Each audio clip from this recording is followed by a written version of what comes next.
This is Infection, the survival podcast, recorded live on Tuesday, April 3rd, 2018, episode 168.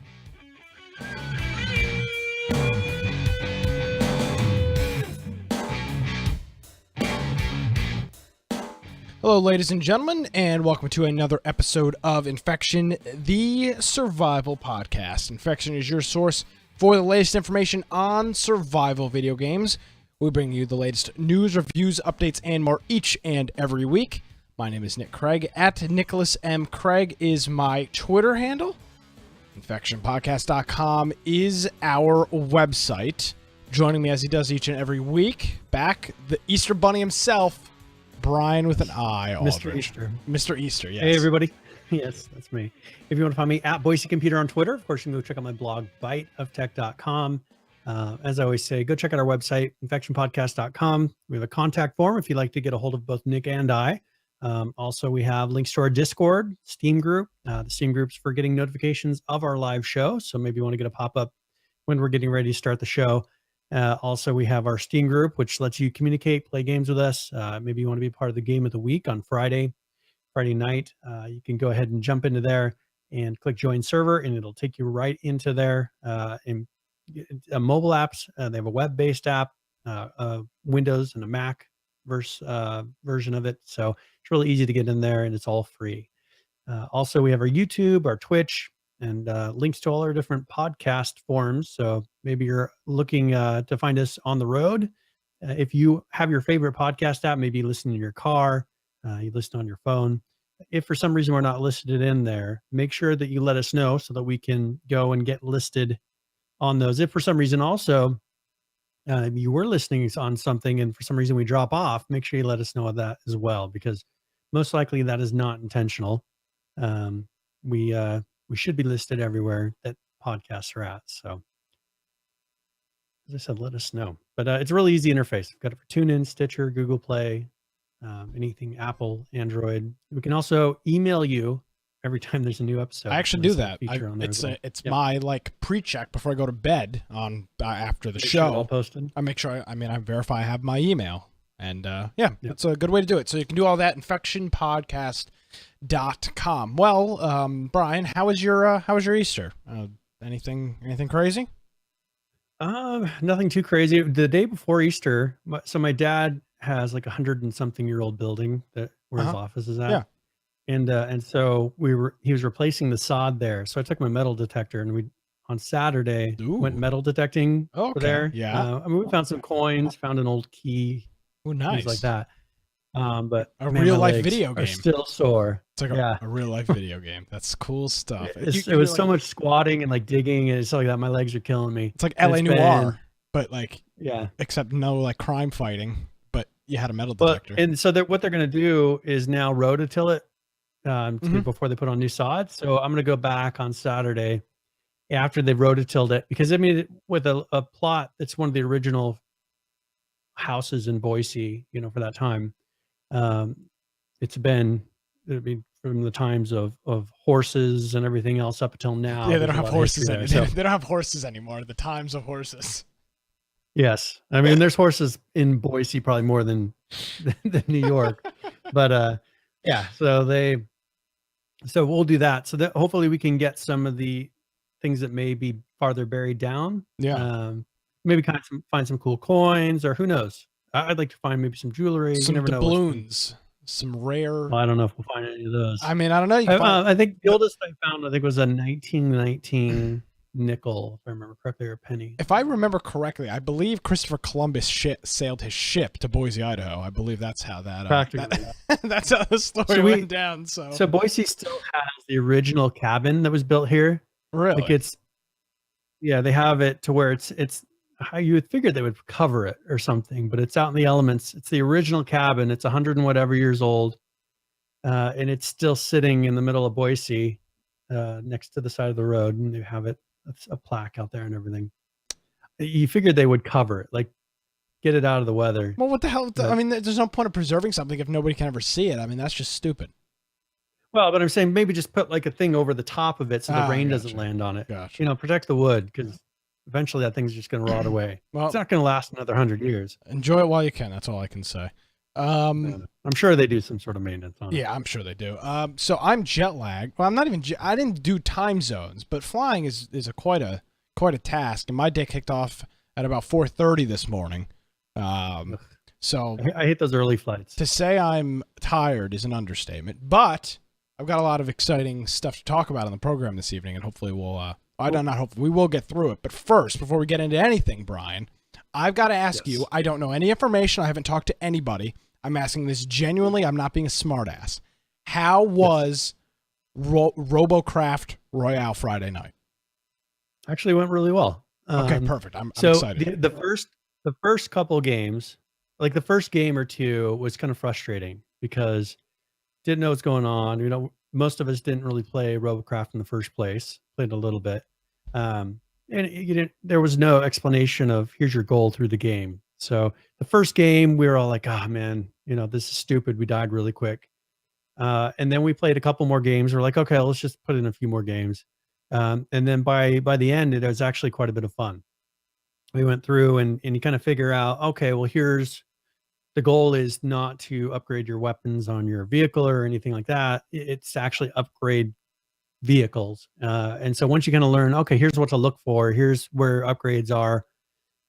Here's what you're watching out for as far as people attacking you. It ended up being pretty good.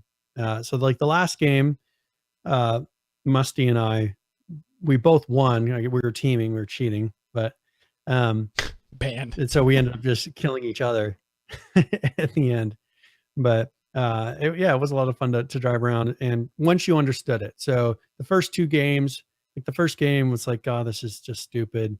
The second game was like, oh, I knew I did a little bit better. Third game was like, this is okay. This is good. You know, it's not like PUBG. And as far as, you know, you're going to snipe somebody, but it's pretty much a find a vehicle and just go and kill everybody that you can find. Maybe a little bit of strategy of hiding out a little bit. Mainly they need to go through and kind of get the mechanics together, right? They need to get it to where it's just a smooth experience. It wasn't that bad, but there weren't a ton. There was enough to fill like half a lobby each time. Oh, geez. So there's like 30 to 50 people in there. It's made to have 100, but it's not that big of a map. So it really wasn't that bad. I can't imagine 100 would seem very populated, like a lot you drop with people around you. I think that probably 50 for the size of the map that they're on right now is probably more of what would be ideal. So, so I personally, I enjoyed it. I think everyone else kind of enjoyed it by the end as well. You know, we were actually going around and just killing people, and that, you know, when you're killing people and actually winning and not just dying immediately, it does seem a lot more fun. Makes a difference. So I'll ask, it's worth trying out. Okay, good. Well, so I'll ask this. Obviously, nobody expects it to be on the level of a PUBG or a Fortnite, but we talked about this extensively. We're not going to talk about it today because we've got a whole bunch of news to get into, but I will ask, because I'm curious, a couple sided question here. So the first part would be, do you see this lasting, or do you see that game mode being a thing? And then the second part of that, do you think, based on what you've played, a game that was a kind of a PvP thing to start, RoboCraft is a PvP to start, is this the trend, and if so, is it going to work? I don't think it's going to replace the original RoboCraft as far as a game mode. Okay. I think that if you think of the original one is kind of like a team deathmatch. Yep. Right. This one is more of their BR, but it's all you don't get to pick your own vehicles. The original game lets you craft your own vehicle, and it's just kind of going in and you die a lot. I think this will have its audience, maybe, especially for maybe you have kids that you don't want them going and practicing shooting people and taking, you know, especially like some people are sensitive to that today, right? Very much so. If you're concerned about that and you're like, well, I don't want my 10-year-old like picking up a gun and learning how to hunt somebody down in PUBG, right? Which is kind of a more of a realistic military style thing. Yeah. Yeah. And maybe you don't want that. And if, you know, that's your choice, you know, whether, if that's something that you're like, I'd like something more cartoony where it's less realistic, less about actually killing somebody. this may be where you would want to go. If you're into Robocraft and you want just a little bit of variation, for sure. But I think it's not going to have a huge following like PUBG does. It's not going to compete with Fortnite, but I think you'll get maybe parents that say, I don't want you playing that game, for Fortnite. I don't want you playing that game. This would be a nice, for them, a nice compromise in that area of, all right, you want to play a battle royale. I can't think of really that much better of a battle royale for them to play, while still being a battle royale than this for maybe young kids. And I'm not saying it's like oriented toward kids, but I think that would be a good niche audience. And there wasn't trolling. I didn't hear anybody talking in it. I didn't see anybody typing in it, so you could put your kid in there and not really worry too much about what interactions they're going to have with people and what's happening, just so you can let them loose. Well, it just seems that's more of what I gathered out from of the it. experience, from the time that we've played Robocraft, and by all means, I'm not saying that we're experts in Robocraft. That's not what I'm saying. Yeah. But I would say out of the games that are available, I would say Robocraft is the family friendly-ist. Family friendly I version. mean, There's no blood. Everything is some sort of vehicle mechanical thing. So if you're a parent that says, I just don't want my kid, shooting people, I don't want them to teach them that. I don't want them, that to be a natural thing. Cause there's a lot of, there are parents that are concerned about that. Yeah. This would be the way to go while still giving your kid that opportunity to play those games. And I think they've done a very smart move of not letting people do voice chat. Cause that's the danger with a lot of these games when I went into the lobby to test the new PUBG. And it's just people talking and screaming. It's like, well, I don't want to risk having, if I had a kid, I want to risk having them hear this stuff. Just like CSGO. Like, I wouldn't want my kid playing CSGO because I wouldn't want him to somehow, even if I tried to lock it down, turn on the voice audio of it. Right. Yeah. And never the fact get absolutely destroyed. You wouldn't want your kid to get absolutely wrecked by a bunch of pub stompers either. Of course, that's yeah, give them a game that they'd have a chance at, exactly. Something more relaxing. And I just think that this would be that genre. But it is also just a casually fun game. Go in there. I think that they still have some tweaking to do it. This is like an early test of it. I think that they do have refining to do to it to make it maybe feel more polished. Okay. But I mean, once you figure it out, like you kind of learn, all right, shoot for the guns, try to knock their guns off. Or try to knock out their way that they move around. And what you do through the game is you have two pickups that you can get. You can get one that restores your health of your vehicle, and then you get one that restores your ammo. And so those are the two things you're picking up. So you can kind of repair yourself. It's like med kit and ammo that you're picking up. Mm-hmm. But that's kind of you just go around, you collect those. Maybe you get a different vehicle. You can actually swap vehicles in there, and then you go find people and you try to destroy their vehicle. And that's pretty much the whole gist of it. It'll be interesting if they continue. A lot of it will probably be just like we ran into with ARK, with their kind of similar. It was a game mode like this. If people aren't playing it, then it won't go anywhere. But if they kind of get to where there's a solid enough one to constantly keep lobbies going, then I'm sure that they'll keep it around, because it is different enough from the original Robocraft to maybe be worthy of having it run as an extra game mode. Right now it's a separate client. I don't know why it's a separate client. Yeah, that's stupid. They should have just said, here, launch this game mode in our main client, because then people already have it all installed. I can't imagine it's that much more space, right? If they added to the original one, there should be a lot of similar files. It's not like it's going to double the size of the executable if they did it right. So we'll see. Maybe they will. I think maybe with this test, they just wanted to keep it separate. I would assume they would roll it into the main client and just say you have a choice of playing treat it just like you do with Call of Duty. Yeah. I want to play this game mode, or I want to play this game mode. Maybe I want to alternate the game modes. They should leave themselves open to that. And then they'll get some of that kind of bleed over player base. People that are like, oh, I played enough of this, I'm frustrated. All right, let's play it a little bit different. Gotcha. All righty. Well, there you go. we'll obviously continue to follow this trend, which is, make everything everything battle everything possible royale. battle royale. Pretty much, we'll Yep. continue to follow that trend. And coming up this week, speaking of battle royale, is battle royale, the original battle royale, PUBG. Well, it's not the original, but the battle royale, PlayerUnknown's Battlegrounds. We'll be playing that this Friday night in our Discord, 7 p.m. 8 p.m. Eastern rather, in our Discord on Friday night for our Infection game of the week. So if you're interested, you're around Friday night, join us. All the links and all that information is over on infectioncast.com. And I do want to give a shout out to Coldfish Cat, who subscribed to us on Twitch over the weekend here as while we were between shows.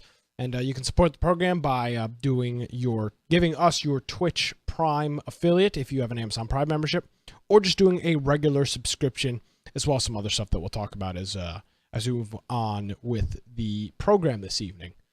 I guess we'll start with PUBG. A lot of big, not breaking news, but big news with PUBG.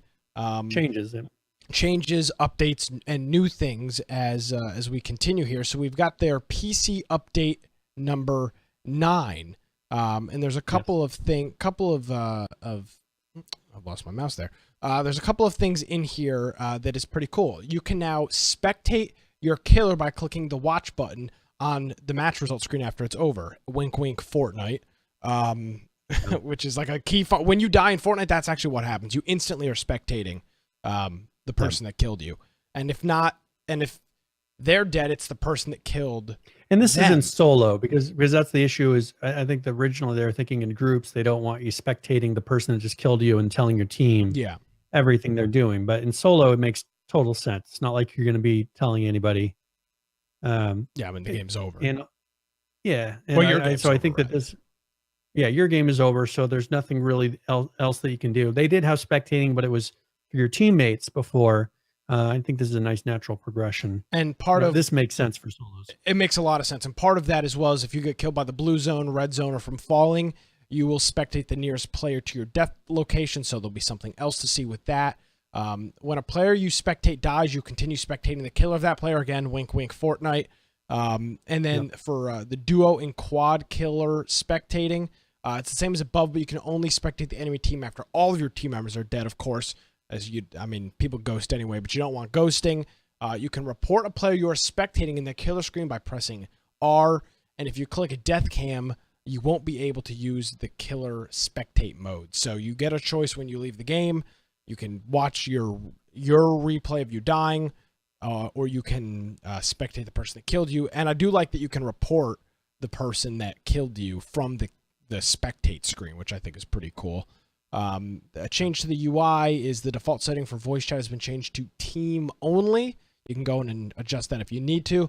And then just a couple quick bug fixes here. Fixed a bug where vehicles suddenly flipped, go flying, or come back to the starting point while driving. Of course, that could be problematic. Fixed a bug where the in-game name of your killer was not shown when viewing death cam, and adjusted the rotation axis for the preview model in the customization menu for better usability. So very, in that respect, a pretty modest update. Obviously, the killer cam is cool, but it already exists in other games. In a very similar game, it is. So it's a cool feature, but it's something that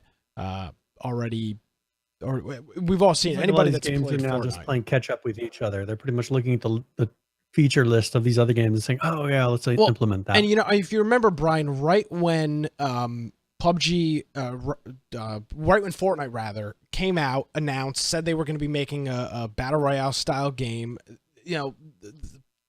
PUBG threatened to sue them, if I remember correctly. There was talks of that. I think it was rumors, but nevertheless, there was rumors of we're going to sue. This is ridiculous.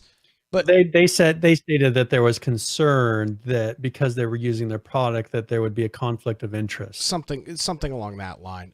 Nevertheless, we are now seeing, and I hope everybody can take this as a moment to learn. This is why you want competition amongst video games. We have seen we love PUBG. We love Brandon. We've talked with Brandon. Brandon watched this program before PUBG even existed. That's just a fact. But I can say without a doubt, PUBG started slacking.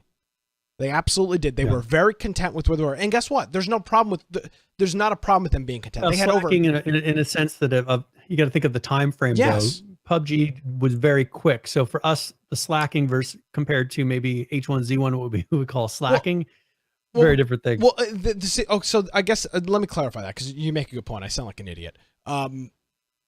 They hit the ground running just about a year ago. As PAX East is going on right now, they literally launched at PAX East last year, or right around it. Yep. They hit the ground running at 100 miles an hour, and they kept building and building and building. 1 million, 2 million, 3 million concurrent players, going crazy, and then they became content, and that's not a problem because they had 3 million active players. But they went pretty much into cruise control for a little while. Exactly, and that was a problem. They cut the speed. They cut down the speed in half, and they did some maintaining. Now that's important to do, and they've got to go back and tie up loose ends and all. But what we've seen now is now that Fortnite has absolutely, unequivocally, without a doubt, forced them into doing things, and it's not a secret. I mean, they literally published in their patch notes either last week or the week before. We're testing this new mode. We just built it, and it was built. I don't remember what it was. Something we were talking about last week. I don't remember. What mode did they? Or they did something. Oh, the ping settings thing. They literally said we just designed this, and that's the indication that they are being put under pressure by Fortnite, which is great. That's how you want it to work. So. Yeah. Getting back to the original point, that's why this is important to have. I think it's important to have two very capable development houses. See, that's why H1Z1's not in this conversation. You have Epic, who is making the engine, for Christ's sakes. They're very competent. And then you've got Bluehole, which on the other hand, incredibly competent with what they're doing, both making kick-ass products.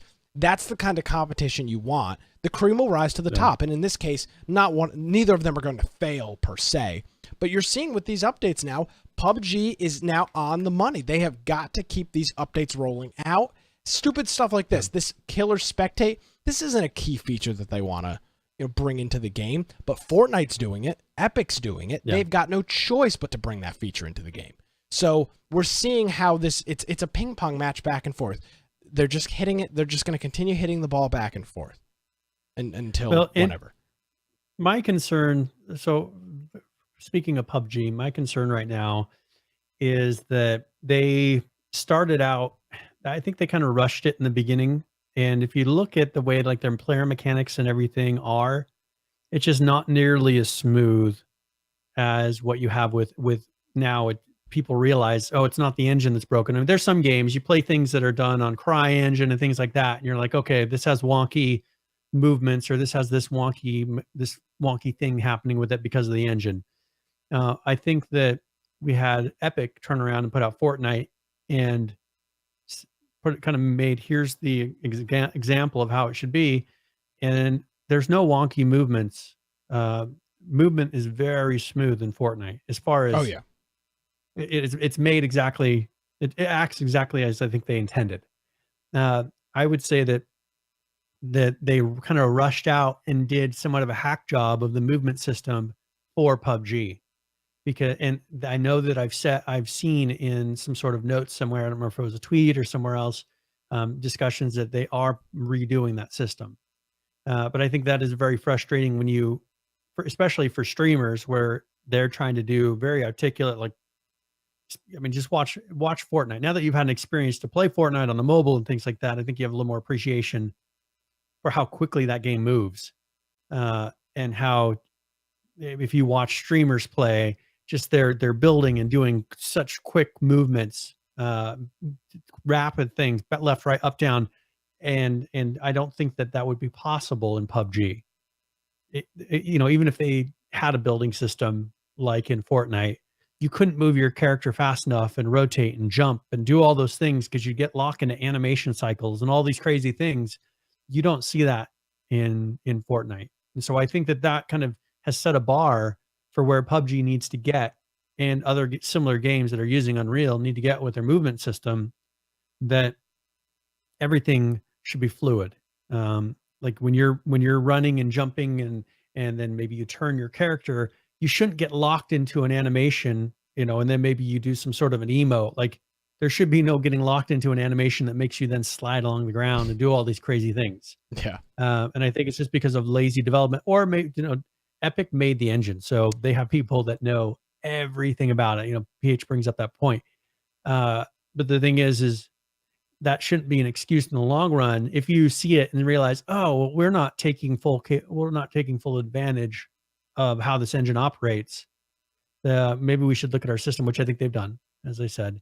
But maybe we should look at our system and figure out why we're not moving as smoothly as this other one is.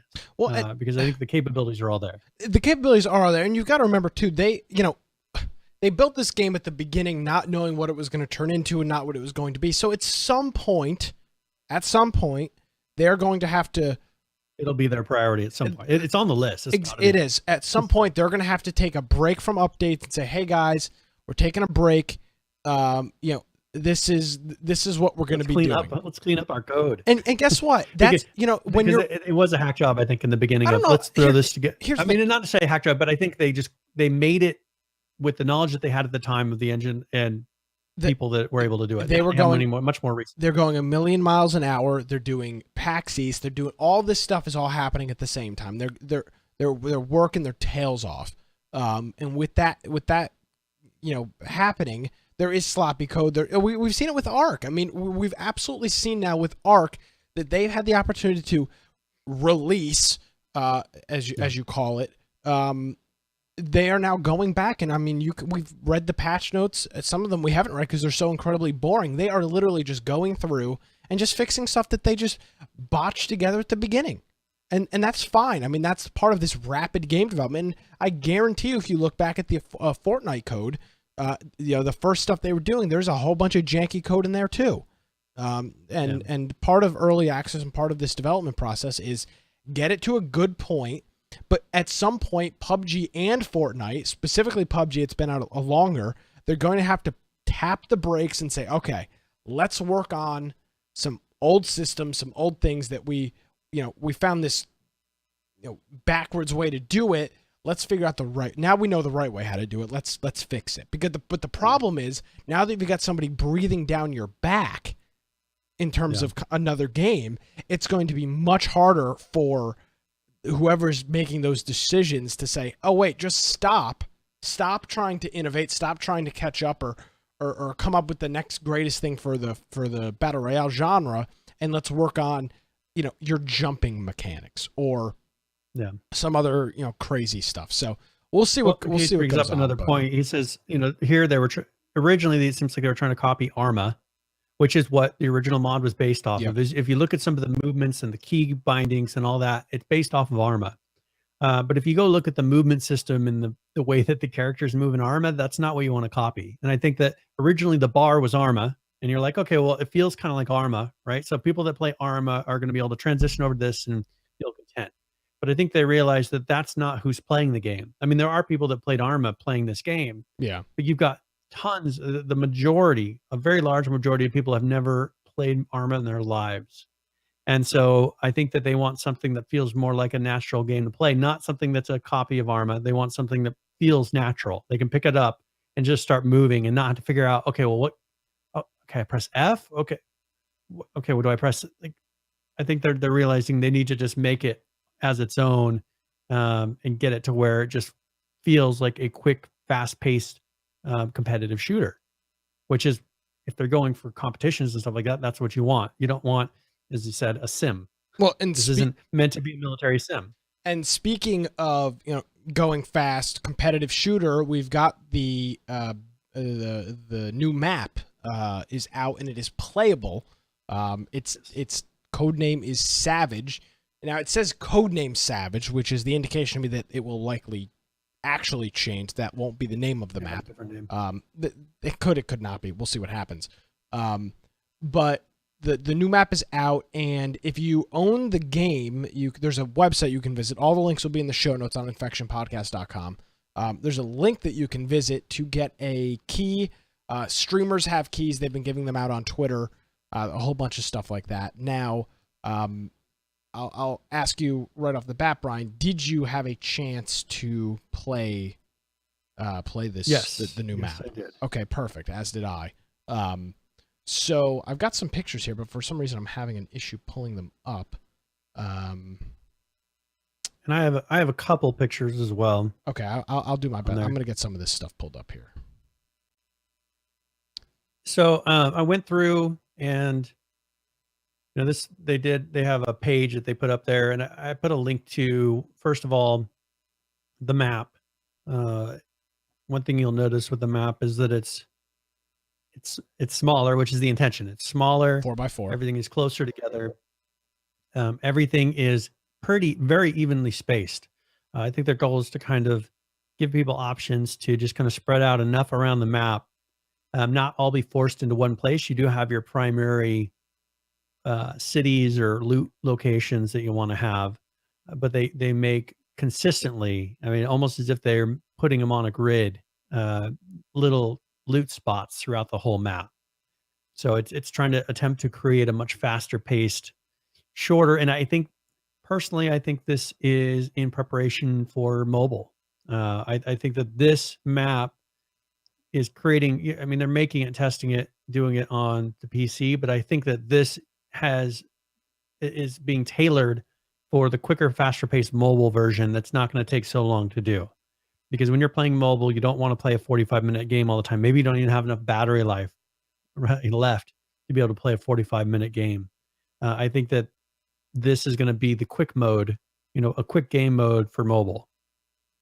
Personally, I just see that that's where this is most likely going. Now, I kind of had some Far Cry 4 Yes. flashbacks per se. It's got a it's a jungle map. It's got a jungle what's the word I'm looking for? Environment to it, I guess. Yeah. So you can tell based on the vegetation. There's a lot of these. They're not huts, but the roofs are made out of like thatch, exactly, made out of thatch, and the walls are just sheets of wood. They're not full houses. So you can kind of see what the environment looks like here. It's rainforesty almost. It's first person only, which I hate because I'm incompetent. I've never played first person in PUBG. It's not my game style. I can't. So I played games, but I was bad, real bad. But other than that, it's a smaller map. It's 4x4. It's half the size of the other map, which is an 8x8. It does have obviously it's got a perimeter around it. As I pull back up this image, you can see that it's not truly 4x4. There is still, there's water, there's kind of a river that cuts through the entire map. So it's not 4x4 walkable, but looking at it, it's a smaller map. It's supposed to be quicker. And I'll tell you, I played the last game I played right before the show. I didn't see the single person until they killed me, and there was 15 people left. I was running around. I was looking for people. And again, I don't know if it's just because the first person, you're not really able to kind of track and trace people as well as you are in third person. But I almost felt like it was slower. The gas is still not moving fast enough. I was well into the game when I was watching the zone come in. It's a smaller map, but the gameplay is still slow because there's nothing pushing you. Well, I think that with this being it's a smaller map, they really need to start it faster. Like, there's no excuse that you can't run across this map in a reasonable amount of time. Like, I think the second that everybody lands, you fairly quickly start the gas in. I think it should be very consistent so that you can put a cap. Here's exactly, and they will have a cap, but say we know that this game is going to last a max of 10 minutes because that's when the zone is at the very center. I think that it should be something that immediately upon landing, you then start transitioning into, all right, the gas is moving. I need to just get a gauge of it, get some weapons, put enough weapons around the whole map. That's it. Yeah. Put weapons everywhere so that you can't say, all right, I have to spend first 10 minutes looting. Because in this kind of a game mode, when you have a smaller map like this, don't make that happen. Also, why are they doing the airplane drop in this? Why don't people just pick their zones and then start, like, have you pick your zone, like even beforehand, you pick your zone that you're going to go, and then you just start parachuting from there. Well, kind of like ARK almost. You just kind of pick an area and you spawn somewhere in that region. I just think that would be to where you can, in the lobby, people can pick where they're going to start. You don't have that long, because that's the thing that drives me crazy about the mobile is the long wind up. If I don't last very long, if I last like 3 minutes, 4 minutes in the game itself, I've spent that much time in the lobby and in the plane. It's kind of frustrating that half that time is then wasted preparing to have a match. And so I think if they could have it to where you have a minute countdown, maybe, minute and a half countdown in the lobby. You pick your zone. If not, one will be randomly picked for you, and then you go. It starts parachuting from that point. That way you don't have, because it takes a while for the plane to get across the map. I just think especially in a mobile, they could cut that down so much to where you feel like you're actually getting into a game when you have faster games. It's like, okay, I died. I'm going to get it going again. I'll be in a game in another minute and a half. Rather than this. So it's just kind of frustrating. I think it's going to become more noticeable as they get away from having 45-minute matches and trying to have shorter ones. So I think there's a couple of ways to go about this. And I know we've got a lot of news and we're already 40 minutes into the program. But I do want to just say that they can and should have two different games. And when I say games, I don't mean full games, but this small map, what you just described, Brian, pick your zone and stuff like that is perfect for mobile. Keep the PC the way it is with the plane and the airshot, but there's no reason to have the plane in mobile. It's just an unnecessary thing. It's a pain in the ass. It's a waste of time. It's a pain in the ass. I mean, you're sitting here and you've got your entire freaking hands on your screen just holding and waiting. And you're just waiting. I mean, 40 seconds as you're just plummeting towards the earth. And then you land there and everybody else is already there. It's like, pick a zone. I mean, they could even have a heat map. They could have a heat map of what people have picked so far. So if you want to be away from each other, like they could have a heat map that shows, okay, if you wanted to have it, because that's the thing about the plane, maybe you want to jump out where you see a lot of people jumping out. Maybe you don't. If you want to maintain that, you could do it with a heat map. But other than that, like, just let people pick. Oh, absolutely. So going on from that, this is available until sometime on April 5th. Their time zones are so stupid. It wasn't available. Yeah, it wasn't available for Game of the Week, or else we could have done this as our Game of the Week. But it closes down, I think, on Thursday. So yes, it does, the 5th. So if you've got PUBG, get in the game. It's called mapbeta.playbattlegrounds.com is where you can go. You authenticate with your Steam account. Actually, they're out of codes. That's how I did. I authenticated with my Steam and it gave me a code. But check out on Twitter. People have got codes to give away. I don't. Well, we don't have any extra codes, unfortunately, at least at this point. But if we do, we'll let people know. You can follow us on Twitter at infectioncast for that. Kind of just wrapping it up. Smaller map. Jump in it if you have the opportunity, give it a try, but it's not anything. It still feels like PUBG because there's no weapons. You're running through houses. You don't have any loot, and then because it's first person. In my case, I just kind of popped up upon somebody and wasn't ready and died. So it's still PUBG. It's a smaller map, but I'd recommend you jump in and check it out. One other thing is, I had a skin here I wanted to show you my experience of queuing up, and I remember we've been talking about this since the beginning. My concern with starting to give away with these skins is this. I mean, remember what we talked about and what he promised us at PAX? He did. This I think is going down the wrong direction. Okay, but hold on. I've got a couple points to make here. First point. This isn't. It looks stupid, but it's not. The tank top is black. That color's not a problem. The pants are right, but they're not crazy. They're very. The color is very subtle. It's not a hot pink. It's a 70s. It's a 70s salmon color orange pink. It's not as ridiculous as H1Z1. It's not. But one thing I always wonder, and I know that they said that they were doing this from the beginning. It is intentional, but you can the guys can wear all the female clothes, the mini skirts and everything, and I think that that's a mistake because as you see, he's wearing a women's blouse just for the sake of making it look as tacky as possible, right? Why not have a male and a female version of every outfit?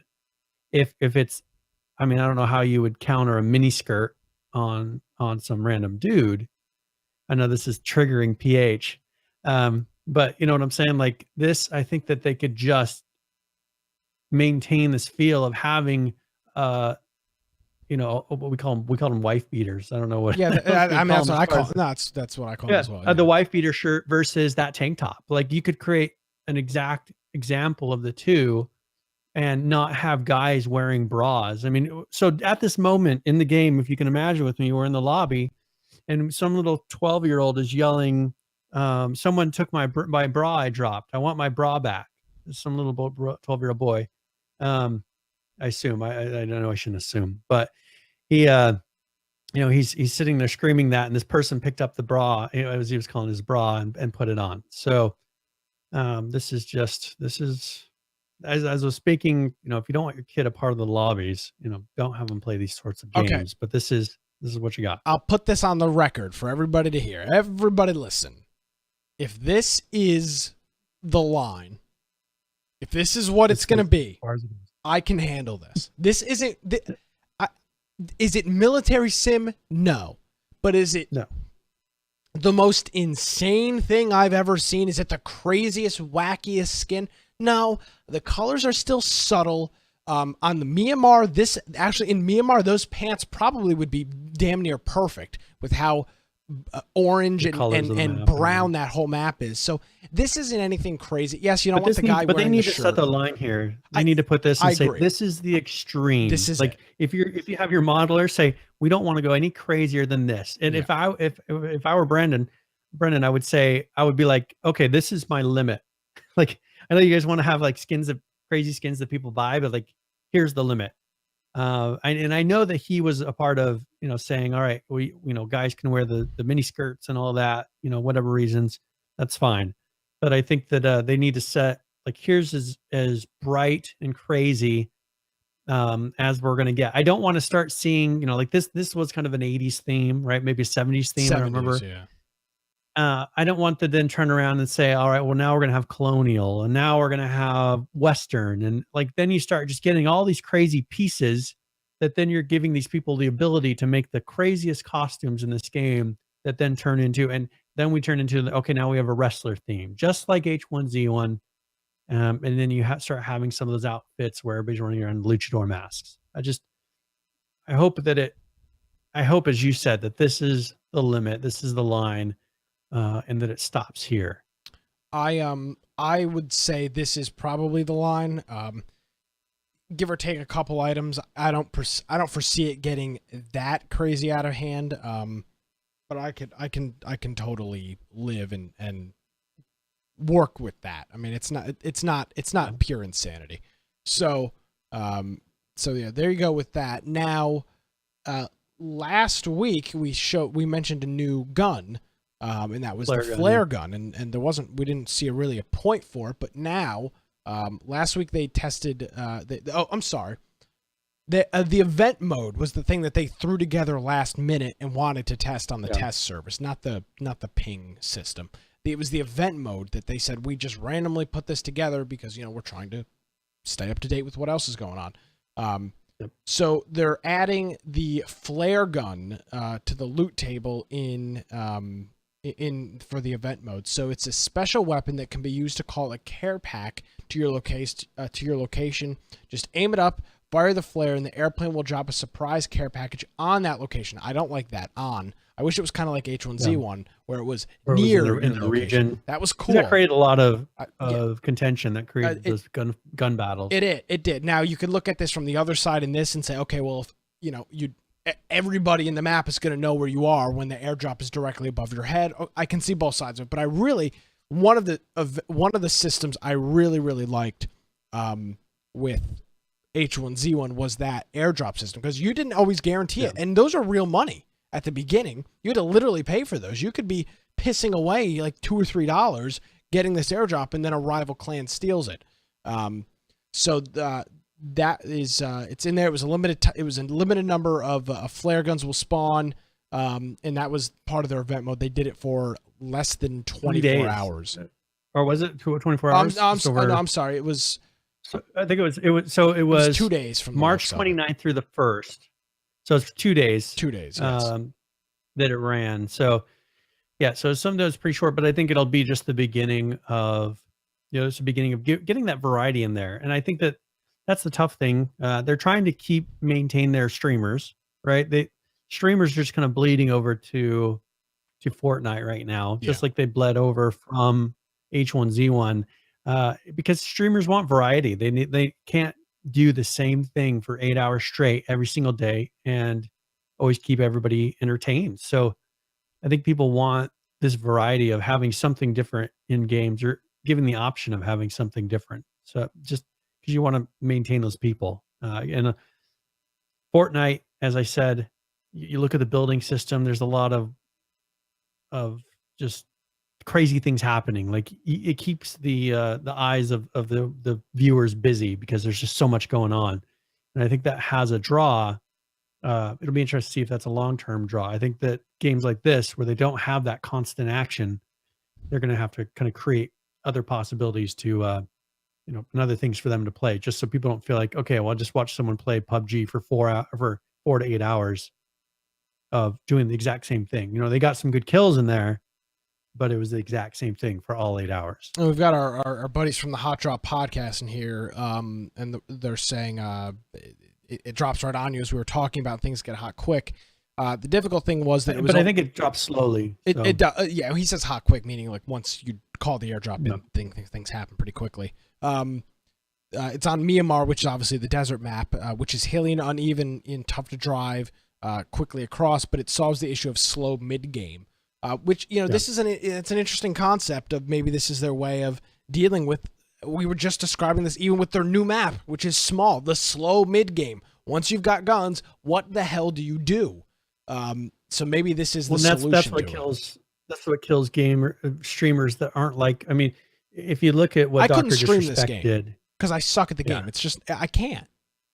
Well, if you look at Dr. Disrespect, does a lot of other stuff. Like he has all those side things that I think when the game's getting slow, like he just starts doing all this other crazy stuff. He dances, right? But most streamers don't.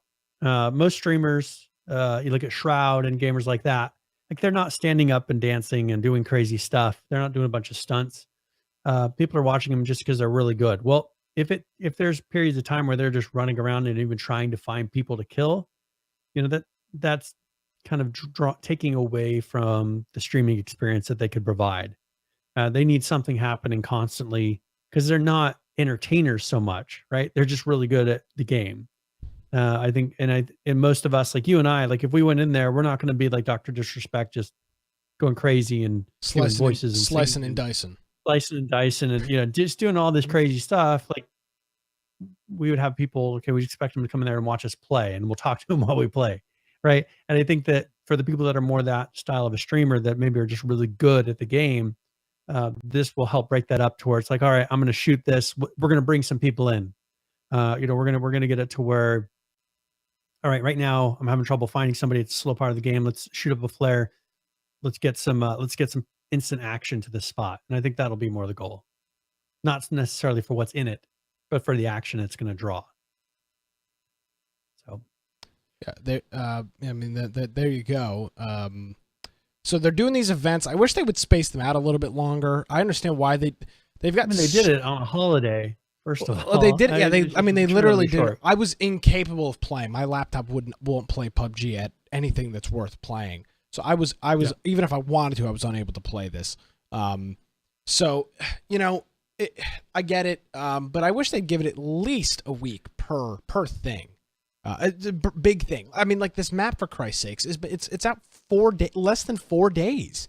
It didn't launch until 11 o'clock, 10 o'clock Eastern last night, and it'll be shut off by probably midday or later in the afternoon on Thursday. So you don't even get 4 full days out of this event. And for people that are working during the week and are unable to play video games through the week, they just can't play this stuff.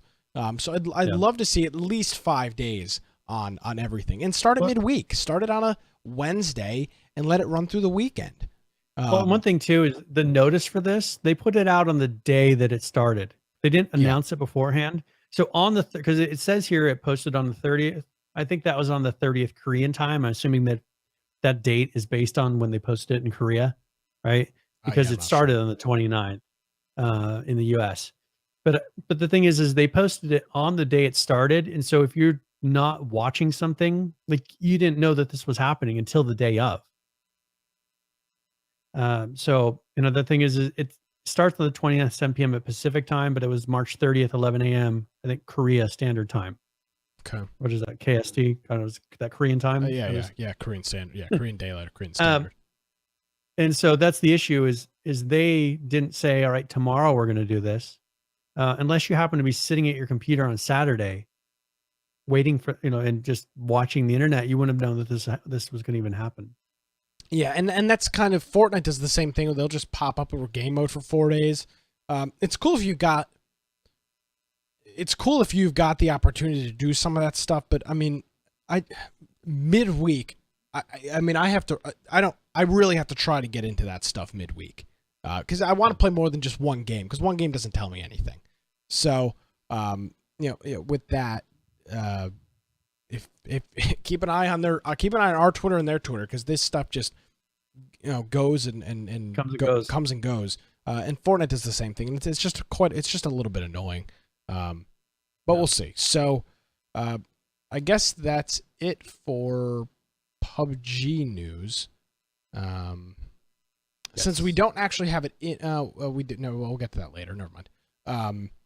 All right, so we're about an hour in, and probably time we can we'll talk about quickly a couple ways you can support the program. You can head on over to our website, infectionpodcast.com/support. And there's a couple different ways you can help support the program. You can use our Amazon affiliate link if you're buying things on Amazon in any of those countries listed. You can do that. You can do a direct contribution through PayPal, which will connect you through Stream Alerts, Streamlabs, so that we can keep track of it in our software. And then finally, Humble Bundle. And I know Brian wants to mention a Humble Bundle that is going on right now that you like. So what bundle is this, Brian? So there's the Humble Bundle monthly for this month. It comes with they have 3 early unlocks, and one of them in particular I was wanting to play. But they have Deus Ex, Mankind Divided. They have God Eater 2 Rage Burst, and then the one that I'm wanting to play is the Mafia 3 because I've gone through and I played the whole story through Mafia 2, and I really enjoyed how the play worked in that. But with this, I would just encourage you to try it out because the Mafia series has a really good story that they go through. So, but this is Humble Bundle monthly, and it unlocks in 2 days. So you only have 2 days to get this. There you go. So check that out, humblebundle.com. If you go over to our website, infectionpodcast.com, click on the Humble Bundle link, it'll help support the program. So we thank everybody for that. And based on what we've been noticing in the past, we're going to start doing just one game giveaway later towards the end of the show. Unfortunately, most of the games that Brian is giving away, a lot of people already own, and it's making it tough to do 2 giveaways. Most people get our Humble Bundles. Yeah, most people get it from Humble Bundles, or it's a lot of it's games that if people wanted, most people would have bought them. So just to keep the show rolling a little bit and not, we're only getting a couple people entering per giveaway.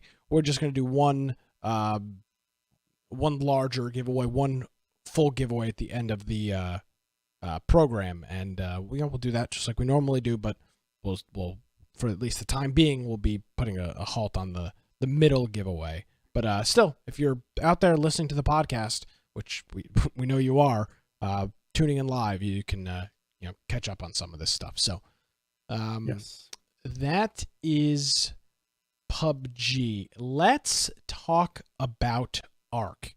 Now, I've got to be careful because ARK Mobile is an NDA. You're not supposed to discuss the details. You can't discuss. Yeah, actually. Now, but you can say that you're on it. I can say that I'm on it, and I can talk about. It says don't discuss. What is it? I mean, I can pull it up. It says something. Don't discuss information that's not already public. So obviously, it's public that it exists. And let me pull the name up here just so I can get this correct here. Jordan, I don't know how to pronounce his last name. Kleeman, who is the community manager for ARK Mobile. I believe he had a part in helping me get access to this. So thank you for that. And he said he'd like to come on the show when they're a little bit further down the road with ARK Mobile, because I am curious on how this whole process works for them. So it says, I recognize that I'm participating in a private beta. I will not share any gameplay or footage or disclose any information about this game that has not been publicly announced. So I don't have any images, I don't have any video to share, but I will say I've played it. It is ARK. It exists on the phone. Surprisingly, it plays back very well, which you wouldn't expect because ARK, loading into ARK on PC, like your lights in your house start dimming. Your computer draws so much power to load into ARK. But on mobile, it loads, it's fast. I've got a little house built. I will say this isn't anything NDA wise, but in my opinion, and I haven't played a lot of it, but I've played enough of it. It is very hard. ARK is already a tough game, with a keyboard and a mouse and, having like a 24-inch screen in front of you. It is very tough, to play this mobile game. Getting attacked by dinosaurs is pretty much a death trap. I've resorted to running into my house and logging out and hoping for them to go away. Honest to God, it's so hard to combat. They've adapted some things to make it the inventory and stuff fit and feel better on mobile, but I'll leave it at that for right now. But I will say it's out there, it exists, it's cool to see the full game, which we played extensively a while back, available on my phone. I've probably played 5 or maybe 6 or 7 different sessions that I've played through, and I've got my little house, my thatch house built, or my thatch base rather, and it exists. It's what you'd expect for ARK Mobile. When they announced it, it does most of what the full game does. Not everything is in there. I don't remember what their announcement was. When you can tame, you can craft, but there were certain things from the full game that aren't in there. And I would imagine they'll add those. And as they release more information, and I can talk about it, I will. But it does exist, and they've got a list of. I guess they have a sign up form. So if you want, you can go ahead and sign up. It's on their Twitter, which is at PlayArkMobile is their Twitter. So go ahead and check that out. Very good. And I'm sure that people will soon will be able to start getting into that or get access to it somehow as they kind of conclude and go through the testing. So there was one update this week for ARK, and it was an incredibly small update. So this is 279.24. And all it did was add the PixARK button to the main menu. So now there's a button to click as, I guess, cross advertising. Now I've got something here. I got a message from our friend Landgun this week. And he says he listens to the program. That's to be determined. We'll see here if he says something. Well, we'll see, because so we talked about. I won't say anything to him. We'll see if he says something. We talked about PixARK last week, and ARK announced that they were doing PixARK. I don't believe he might be a couple weeks behind on the program. That's why. But if you look at PixARK, it's actually not developed by ARK, and it makes no reference to it being by ARK. It's just in conjunction with. It's in conjunction with another studio. It's another studio, but on face value, the message I got from him was, check this out. It's such a blatant ripoff. I thought it was from Wildcard at first. Isn't that crazy? And as I went looking through the Steam page, I knew it was from the Wildcard people. And actually, it's not. They just had some input into it. But there's no reference to this being an official ARK product at all. And thank you, Dano, for the donation there. It makes zero reference, and his note is the most consistent gaming podcast of all time. I mean, it's a fact that I'm not gonna argue with that.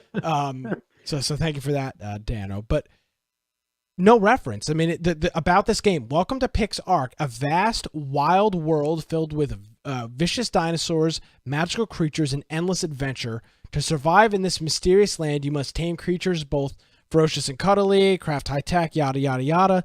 And as you read through the description, zero reference to Ark, the actual Ark game, and zero reference to the Wildcard Studios. They need to put some type of, like, it's obviously it uses Ark's logo, so if it was a blatant ripoff, they'd get sued. But they need to put some like, hello, this is in conjunction, this is a Wildcard product as well, even though it's not. Wildcard's marketing it the one way. Like, Wildcard is putting the button in their game. I've seen them tweet about it. And then there's these guys who are giving no credit back. I mean, even if they're just saying, well, we've got a bunch of our ideas. I mean, we got dinosaurs, we got all this crafting, all these things in here are based off of Ark, and then we added to it with a little bit of an RPG theme. Yeah. And, I mean, there's some different creatures in there. There's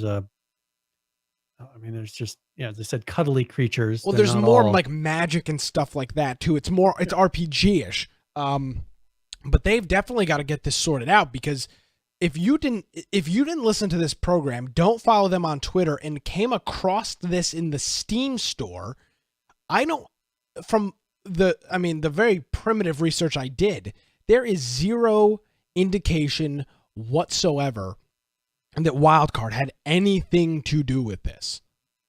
Just the logo looks somewhat similar. That's it. Nothing else references it.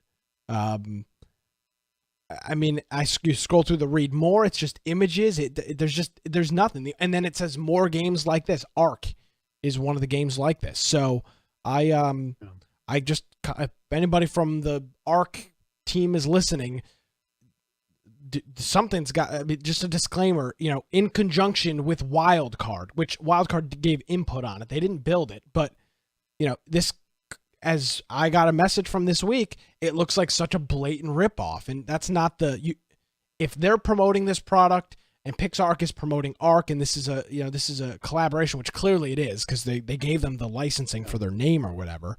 I mean, it has the same logo. If you look, it's got that logo. It's the exact same logo. So I would highly, highly recommend that somebody does some type of notice here. I mean, clearly it's in the freaking Ark client now, but so here's the one reference that they put to Ark. They said, we saw, and this is in their like early access quote, why early access? And they're just answering a question, because I guess they just had to fill out based questions. Okay. It says, we saw fantastic results with Ark's time in early access, and we are ready to once again work with the community to help make PixARK the best game it can be.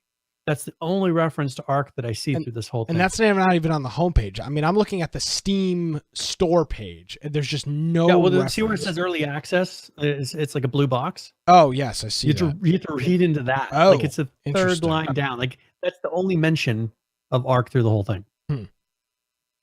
So, very interesting. And if you look at similar to games you've played, Ark isn't even listed under that. Oh, see, mine is.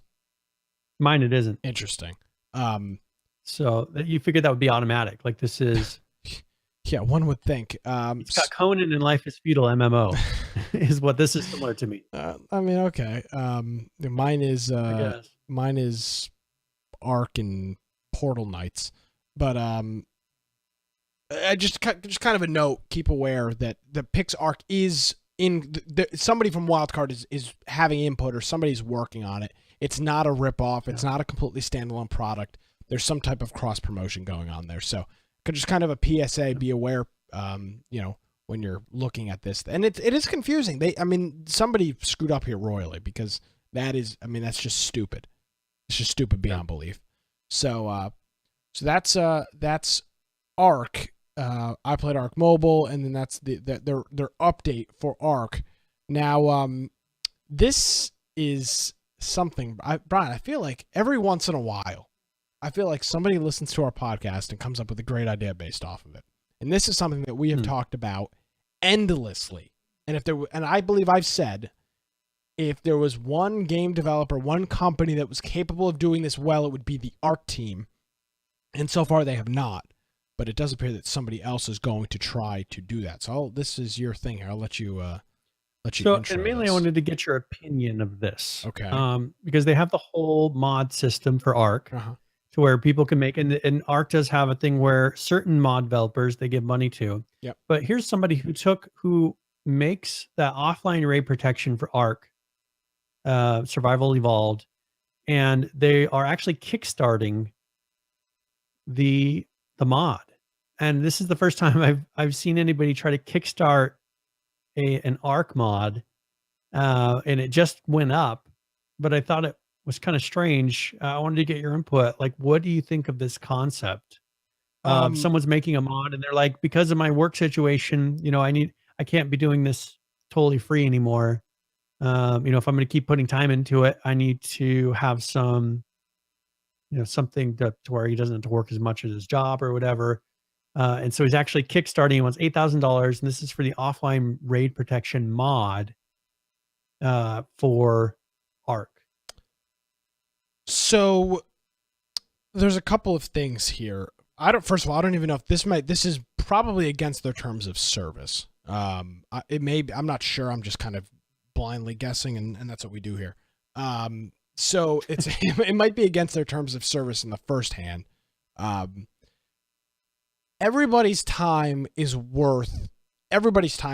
We've seen this go on with Hide and Hold Out is the best example. They sell the game, but they just weren't making enough money where this guy could dedicate enough time to making it. And maintain servers. $8,000 for the mod. I don't know what goes into it. It probably if it's what we've talked about in the past, a very extensive offline raid system with push notifications and text messages and all this other, all these other bells and whistles. Cool. But $8,000 seems like a lot. But he's not even promising that. That's the thing, is he's not promising that stuff.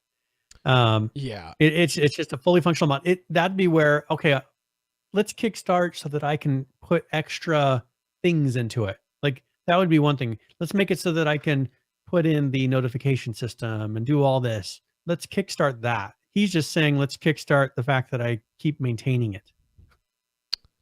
Yeah. And I don't know. I'm very skeptical of. I don't know who this guy is. I'm not attacking him, but I mean, personally, I would not.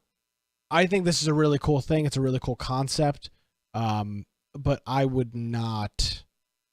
I mean, I wouldn't support this. And now here's the other question. So let's say, and he goes through here. It was already. This mod's already been out. It's called ORP, Offline Raid Protection. You can use it. But this is to do updates, and this is ORP 3. So there's going to be some additions, some adjustments, some things added to it. Well, actually, ORP 2 currently has more features, I think. So this will be the third. He's trying to make it so that has most of the features of the past version, as well as a web interface. So you can manage the config for it. My concern here is that. So let's say you kickstart this thing and then ARK likes it and pays the guy. Yeah. That is and again, I'm not against people making money. I do not believe people should be spending their time and their money and not be reimbursed for it. But when ARK's got the past of, buying or paying mod developers to keep mods up to date and stuff like that, I just don't know how I feel about supporting or paying for the mod, essentially keeping the mod, and then know that ARK could potentially give this guy a payday. But the thing is part of this is built in, and maybe this is part of it. Part of this is built in now to the standard ARK. There is a form of offline raid protection that they built into the engine itself. Yeah, but it's very, very, it's useful. It's practically useless. But I'm saying it's very, but I'm wondering if he noticed a drop off and like he's trying to just, I don't know. I don't know why you'd ask for money if people are using it less. But you figure it'd make his job easier because he can just build on the existing raid protection now. He didn't have to build it from scratch like originally. Yeah. So we'll see. I don't want to destroy the concept, because I do think that they do. I would have loved to. That's more what I wanted to know is, what do you think of the idea of people kickstarting mods? Like if someone would have kickstarted, I mean, I can see this happening. There's plenty of games that have moddable support. This isn't really a game mode, but let's say even like PUBG, that was originally a mod for Battle Royale. What if someone had kickstarted that concept, kickstarted the mod originally? Here's the thing. If somebody is willing to pay, and clearly 5 people have, this guy's raised $300 out of 8,000 so far. If people are willing to pay, then go for it. Go for it. But I don't know. This is kind of a weird spot. I would see Patreon as a more likely yes, that's it. fit for something like this. Like Patreon, if you have something you're wanting to maintain over time, do a Patreon. Don't do a one-time Kickstarter. Yeah, maybe that's the better solution. I just this method, I just don't know that this method for something that's like this, where it's a one-time payout. Because what about a year from now when he's no longer feeling the benefit from that $8,000? What are you going to do? Kickstart it again? Well, and that's the other thing too, is, the reference when you said a web administration interface, that initially is a red flag. That means that is hosted by somebody somewhere, which means when the project, well, it'd be on the ARK server, but I'd be concerned about opening up my server to that too. I don't want to go that far, but you mentioned all these things and one, $8,000 once, and how far does that go? If people like it, get a subscription service if people host servers and they rely on this, get them on Patreon. So just give me, rather than asking for $8,000, give me a couple bucks a month. Give me $5 a month. That'll add up. That'll be more over time than what he's getting for this Kickstarter. Oh, absolutely. I mean, there's no doubt in my mind. So I'm hesitant to say, yeah, this is great. We'll see. I don't know. I don't like Kickstarter. I mean, if he did a Patreon and got enough people, just out of all the people that play, like if he got enough to where it became closer to a full-time job, even, that's where you're like, okay, now let's like build in some really cool, the whole notification system, like that would give him the freedom to do that. And there would be a goal, like based on the amount I bring in, is the more time I can dedicate, the more features this will get, the bigger it will grow. With this, there's all these are credits saying, all right, I'll give you credit somewhere. I'll put it that you donated money to me. And there's no promise of a return. Yeah. And I think that's what makes the Patreon or the subscription model a little, it's funny to say that I'd be more okay giving somebody like this $2 a month than giving them a one-time payment. But I honestly would, because if I enjoy the service, and we even mentioned this with Discord before. You can stop. Exactly. We even mentioned this with Discord before. If we as a community had to pay $5 or $10 a month to keep Discord alive, we do it in a heartbeat, because we get we get way more than $10 worth of value out of Discord every month. So I don't know. I'd love to hear what people think about this. If it passes, great. If it doesn't pass, then people have people. Or you message the guy and just say, "Dude, go to Patreon." Well, it just seems like it's a better fit. It's a better fit for Patreon, because what you're describing is exactly what happened with Hide and Hold Out. They get the money up front, but once that money is dried up, how do you? I mean, they spend it on living expenses. I mean, it's like a salary to them. And then what is a salary? $8,000 doesn't go very far. Oh, exactly, and it doesn't. And I mean, plus at that point, that's a 1099 income and taxes. I mean, it's a whole thing if he's in the U.S. So that money in Seattle. I mean, $8,000 is a couple months rent. Yeah, well, not it's a couple hotels. So I don't have an opinion either way, I guess, even though I kind of gave you one, but I guess I'll just leave it at that. We'll see where it goes. There's a link in the show notes if you're inclined to do so. Please do. Again, with all of these Kickstarters and Patrons and Indiegogos, it's not an endorsement. We're not endorsing it. Do your own research. Be an adult. If you want it, pay for it. If you don't.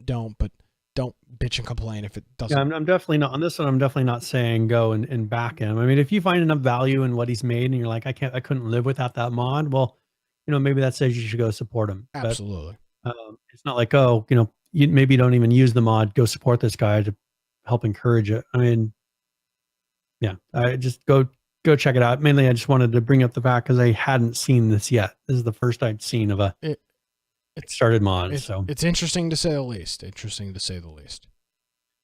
All right. So, do you have a preference where we go from here? And You want me to start the first giveaway? Or the giveaway for this yeah, one? let's go ahead and start that up. We can just roll it through the rest of the show. So, all right. So this will be since we're doing one, I'm going to do a 100-point raffle. Oh, wow. People have thousands of points. We'll make some bigger ones. So exclamation point giveaway in the chat. And I'm going to be giving away a copy of The Darkness 2. This is a game that I think is about $29.99 right now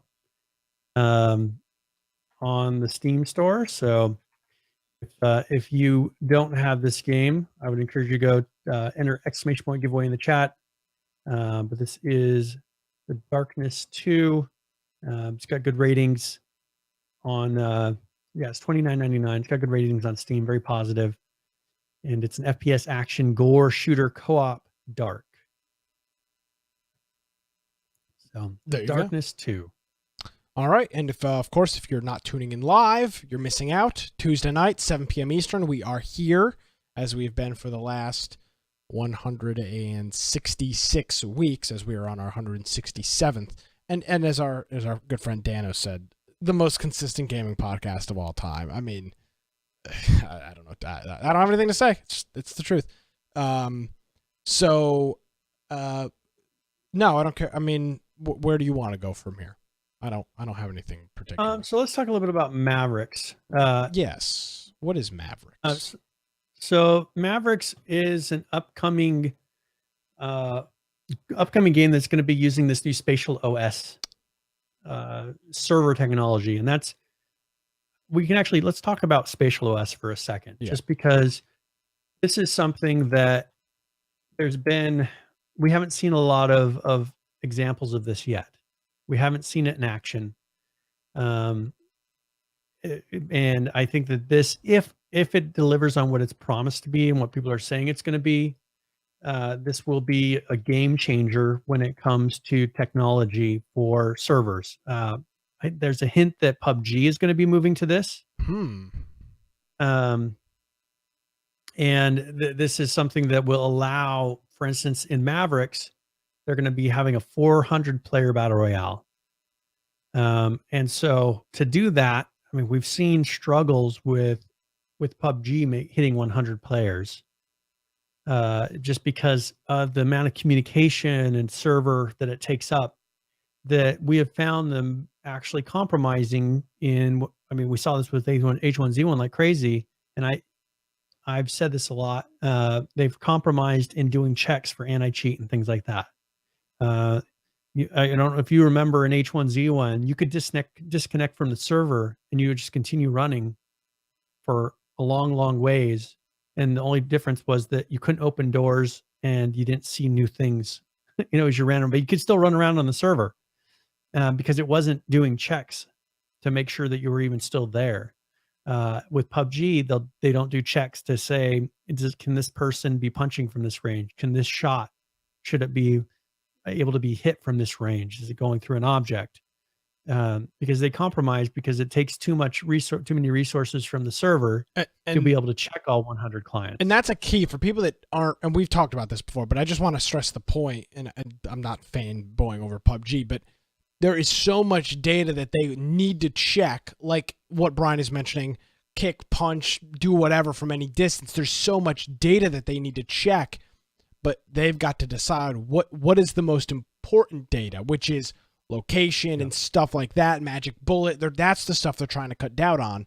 So, in return, that there's these little things they can get through. So it's not that they don't want to check things like punch distance and stuff like that. It's that they physically cannot. They've got to pick and choose what they're going to, where they're going to be strict. Because if they checked everything, the server resources would just eat up and it would lag and crash and everything else. So that's what they've had to choose. And so I think that with this, that now they have a technology that will spread out the resources, maybe to a pool of servers, make it to where one server in one process is not dependent on what you can do. This will allow them first, I mean, if you wanted to add up to 400 plus players, you could do that. But this would allow their server to do some resource checks and instead say, all right, now we're going to do some more checks on these clients. Let's make sure that they're moving at the correct speeds. Let's make sure they're not going through objects. Let's make sure they're not teleporting. Let's make sure that they're not shooting through buildings. Let's make sure they're not punching through buildings. You can actually now do all those checks on the server side, spread the resources out, even keep your players at 100, but dedicate some of those resources to making these checks to prevent people from being able to even cheat. You won't be able to stop everything, but this will give them that extra bit of, because I mean, the thing is, there was a number set at 100, and now that everybody feels like they have to have 100. Yeah. But you can see even with, there's limits to the engine to be able to do this. PH brings up, you can only send so many packets.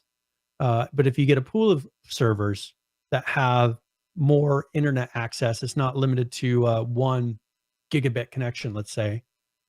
You get a pool of servers, you'll be able to spread those connections throughout, just like Amazon and all these other places do it, be able to spread that connection out and get more than 100 people connected. For people that are not very technical, you've heard this 1,000 times. The internet is like a water pipe. You can only push so much water through the pipe based on its diameter. You are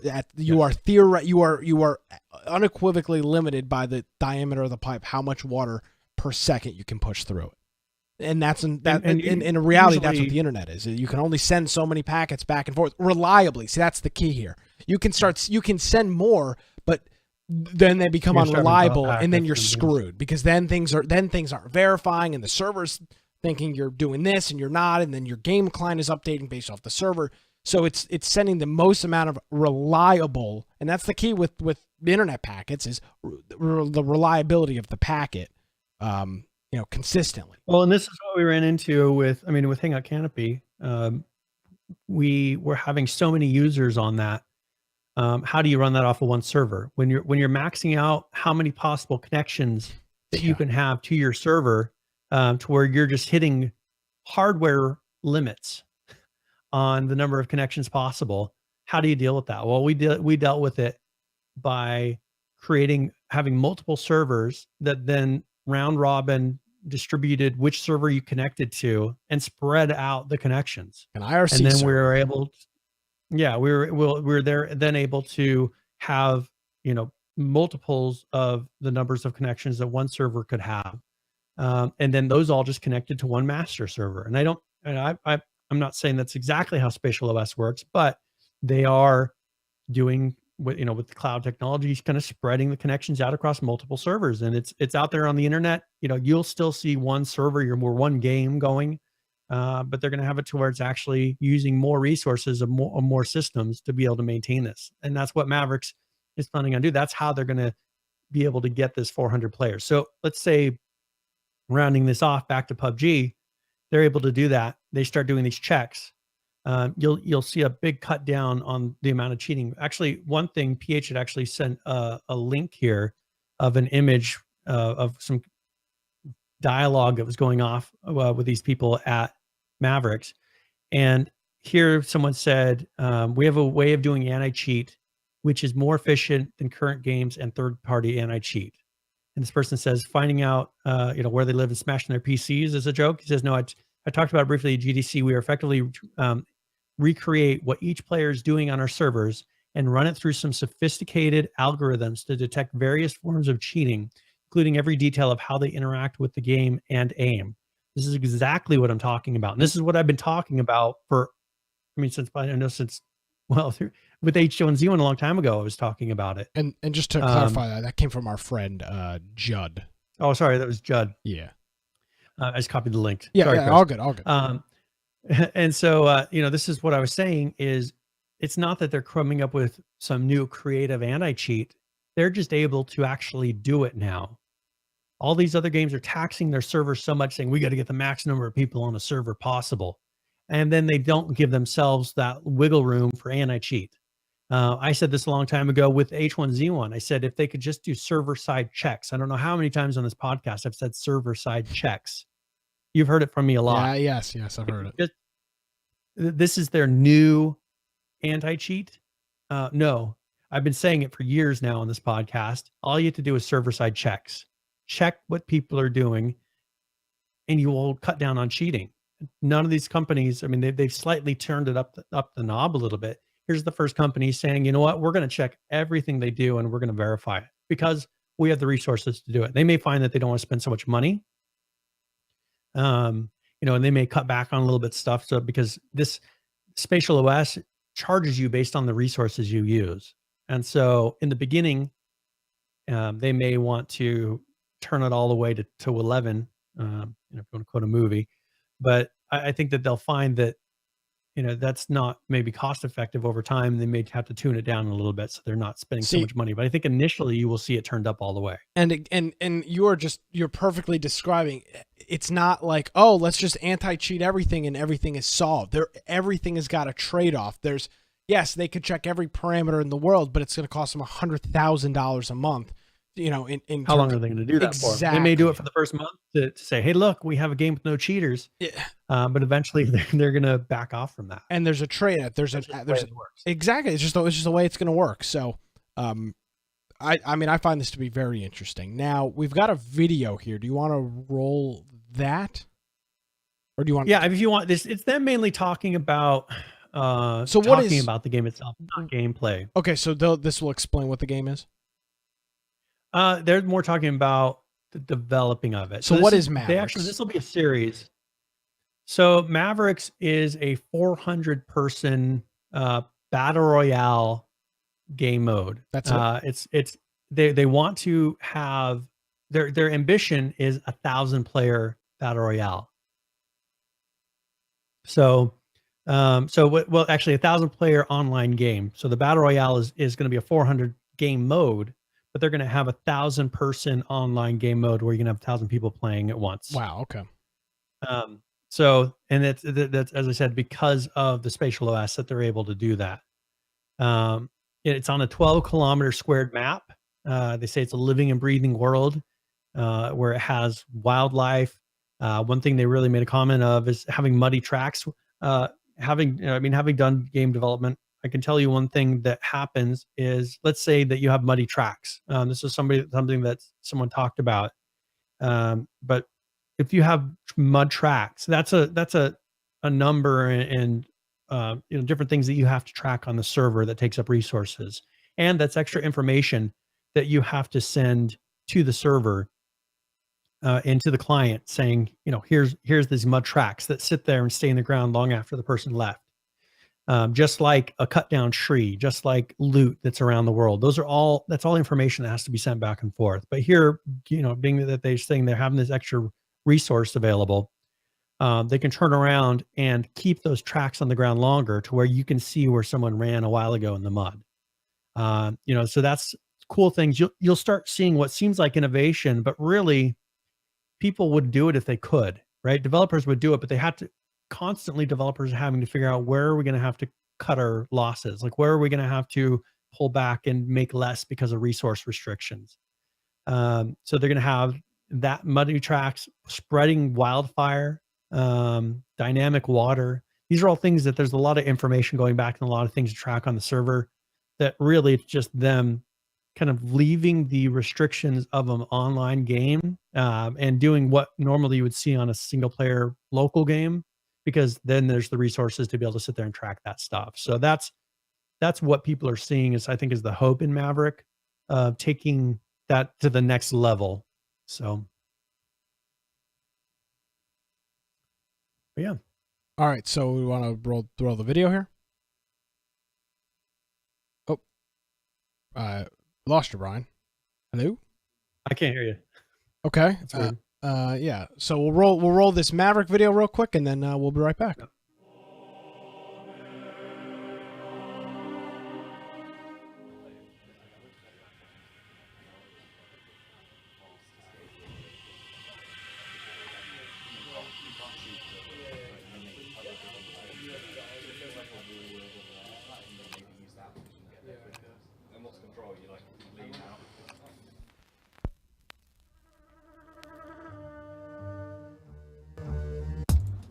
Mavericks and battle royale games in general are about that tense, interesting experience.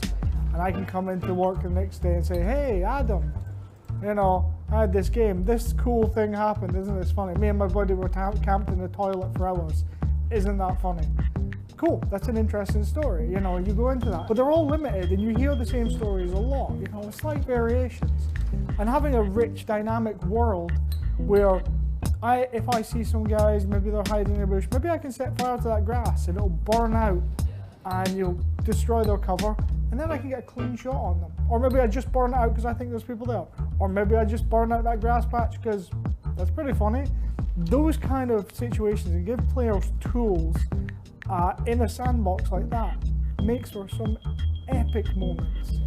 To describe Mavericks, I would say, yeah, it's the open world MMO shooter, the modern version, if you like. So if you took the expectations of Destiny, the finesse and fidelity of Call of Duty as a shooter, and those more persistent experience that we've all had in MMOs such as RuneScape and World of Warcraft, and we smash them together, that's really where we see Mavericks. So it's a way of getting away from those traditional boundaries of the technology and the performance of the game, and those things don't constrain us anymore. The Proving Grounds are a whole world, a sort of dynamic experience that goes beyond just the session, and not only has persistence and social hub and progression, but also the fact that it's in a world that's higher fidelity and is more dynamic and means more, just really brings the entire experience to a completely different level.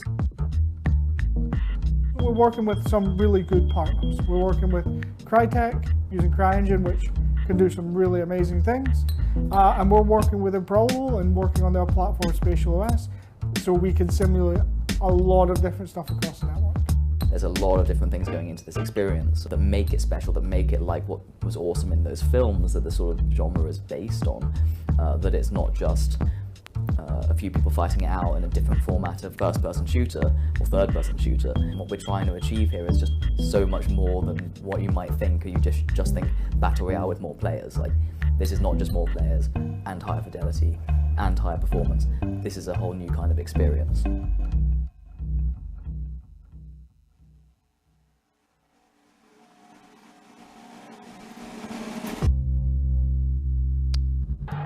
All right, so that's Mavericks, and you know, as comments being made in the chat, you know, I'll believe it when I see it kind of thing. We've heard stuff like this before. And I'm not attacking the Mavericks people. Please, nobody take it that way. I'm just saying we have seen things, you know, that promise. I mean, they're literally said it's going to have the social aspect of Destiny with the finesse of Call of Duty. You're taking literally two of the biggest games in the past couple of years and saying we're going to do both of those things. Those are some pretty high expectations, Brian. Yes. Well, and so just I see it. I see where they're coming from, and I see what they're saying. And so I always wonder if I'm hearing the same things that other people hear, because I'm viewing this from, I see the limitations of development, and Okay. they're just, what they're saying is purely, they're just kind of removing some of the shackles the Spatial OS is. Now, they're still using CryEngine. We know the shackles of CryEngine. Spatial OS is not going to immediately solve the online network limitations of CryEngine. So unless they're going through and incredibly modifying the engine, or maybe CryEngine is doing something different, right? Maybe CryEngine is going through and there's something new coming out that, you know, they're then helping it to integrate, because the people that make Miscreated also are making a game that's on Spatial OS. So I think probably what they're doing in the background is really integrating CryEngine for online play with Spatial OS, because we've seen two titles now saying they're using CryEngine and Spatial OS. But this will just pretty much, it's going to allow them to do all those checks and track everything on the server, do less on the client. And, you know, we talked about the relevance system with Miscreated and how it's such a limitation. Highly using the relevance system to just say, all right, well, this person's in this zone, so they have the ability to see and interact with these things. Only give them that information. prevents anti-cheat, or prevents cheating. It's a form of anti-cheat, because then you don't have people using ESP across the whole map. You don't have people seeing, oh, there's loot over there, just out, over that mountain, and going and getting it. So I think, and then just being able to have like the things burning, and those tracks, as I said, that's just them treating it more like a local player game, because the server's doing all the doing all the checks on that and doing all that stuff. So I don't know. I think it is possible. We'll just have to see how they implement it. This may be what their goal is, but let's see them do it. As you said, I'll believe it when I see it. Yep. Let's just see them do it. We have spent, and when I say we, I mean Brian and I have spent too much time, and most people listening, we've spent too much time, doing stuff like this, talking about these games, watching these videos, to know that yes, words are great, theory is great, but reality is what we need to see here. We need to see something done. So I look forward to this. You talk about the next evolution of gaming. This something like Spatial OS is that, and I believe, did we see these guys at PAX last year? Or we saw a game that was doing this. That space game was on Spatial OS. I don't remember what it was called. Seen some people but the thing is, they're starting to, we were seeing ones that were saying we're going to be, well, that one space game isn't that the one are you talking about, the one from Miscreated? No. To where it's, no. So you're talking about, it was like a Minecraft-y looking space game. They were in the back by themselves, and they were on Spatial OS. I remember that. But I don't remember seeing them actually have it implemented though. It's like, we're doing this on Spatial OS. Yeah, that's what I remember as well. And I don't honestly, I don't remember the name. The only one I've seen that people are actually using it. It's the only one I've seen out in the wild, I guess. But the issue is I've never seen 1,000 people in one spot on Worlds of Drift. I only see like 4 people running around on a map. I got this bag of business cards from PAX. I'll see if I'll dig through it and see if I can't find. If I saw it, I'd know what it was. So we'll see what comes of that. So I think that stuff's interesting.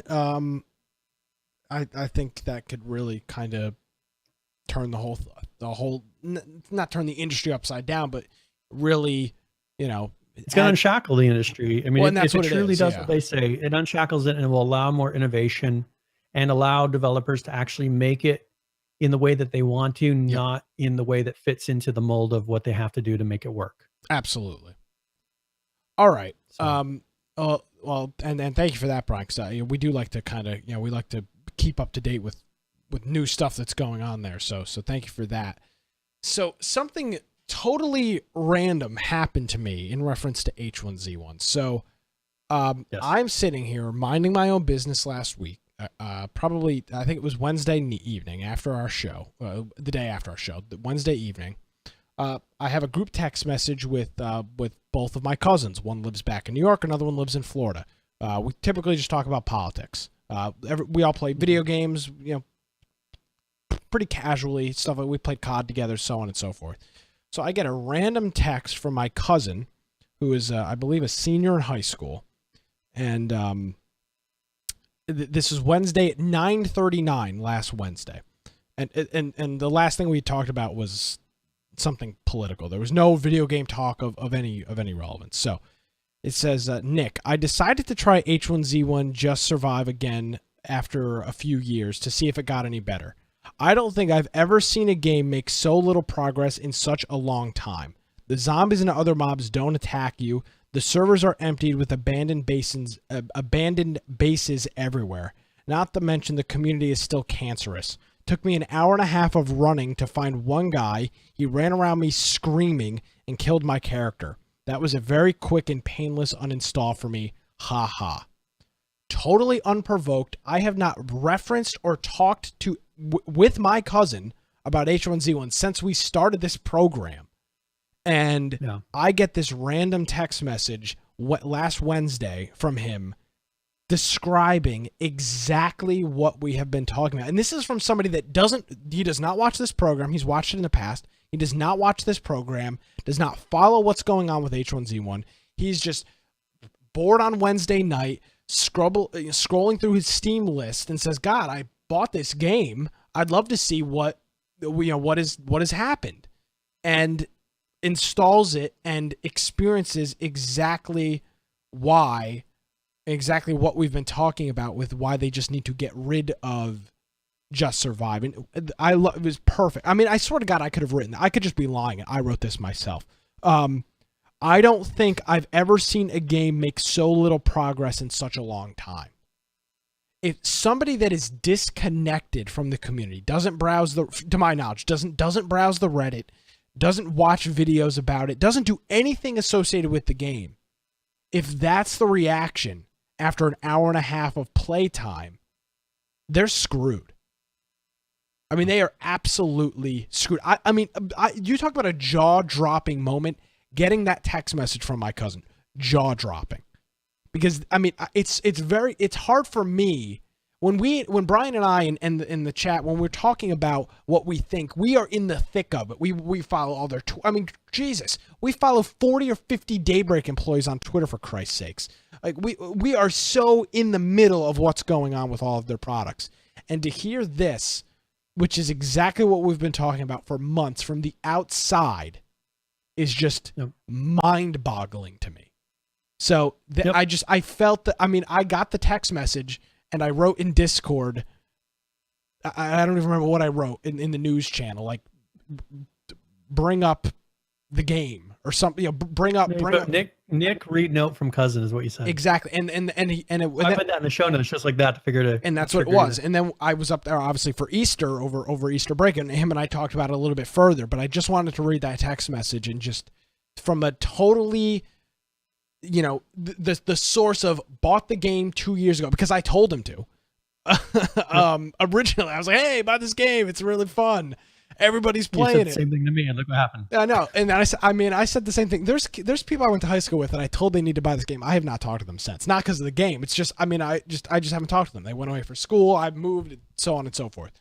So, I thought that was very, very interesting to get from a source like that. So, I mean, it's not really news, 100% reality. I mean, it is. You can't deny that. No one looking at Just Survive can deny that. Man, there's just, I mean, it's hard over time. Like, just see the patch notes. Oh, they did something. But if you took it and as you said, dropped it, like, here, you played it this time, didn't look anything into it, and just played it again, people are like, dude, if anything, it's worse. Yeah. Yeah. And that was pretty much the thing was, I cannot believe that either A, nothing has happened, or B, it has not happened to any,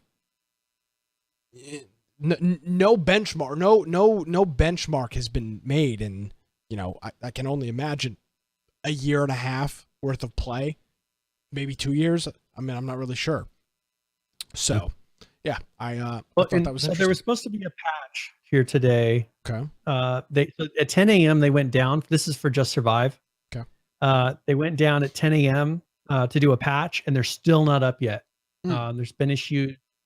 They said they need a bit more time than expected in order to complete today's update. There's no ETA. Keep you updated, because I put live patch notes coming, and I put the notes for the test server, which will probably be the same. But they're still doing an update, and it's been 9 hours, almost 8 hours. So it's West Coast time. So I think about 8 hours they've been doing this update so far. Well, so we will. we shall see. See if it comes back up. Maybe they'll be like, it costs more than what we're making to be able to finish this update. Yeah. So we'll just have to shut this game down. And obviously, a lot of this conversation is tongue in cheek, but in retrospect, it is kind of a sad state of affairs. It's disturbing. So we're at an hour and 45 minutes. I'll skip current players this week because there's a whole bunch of other news, and we can cover an extra story or two. Yes. All right. So really, one thing I was going to mention, that they did conclude the lawsuit for Lindsay Lohan's lawsuit. She lost her appeal for GTA 5 for them suing. Remember the picture of the girl in the bikini on the doing the selfie with the peace sign? The chick in the red bikini, right? Is it red? Yes, Okay. and Lindsay Lohan here's had the taken a picture. picture at some point that she said looks like that. It does. So she It does sued look like them. her.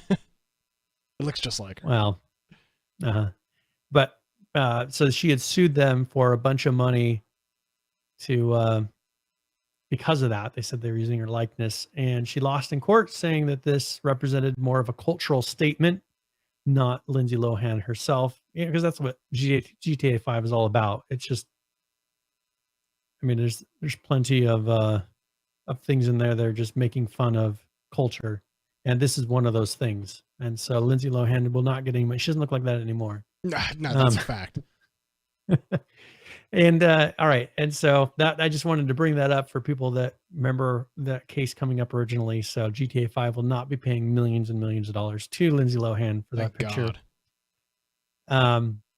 Another thing is Miscreated put out a hot fix for their patch, just fixing some issues, 3 issues: melee weapon durability, an issue where it was sending too many achievement updates to Steam, and then an issue where bases could keep getting validated after all parts had fallen, which would then lock up the server. So that was a quick hot fix for Miscreated.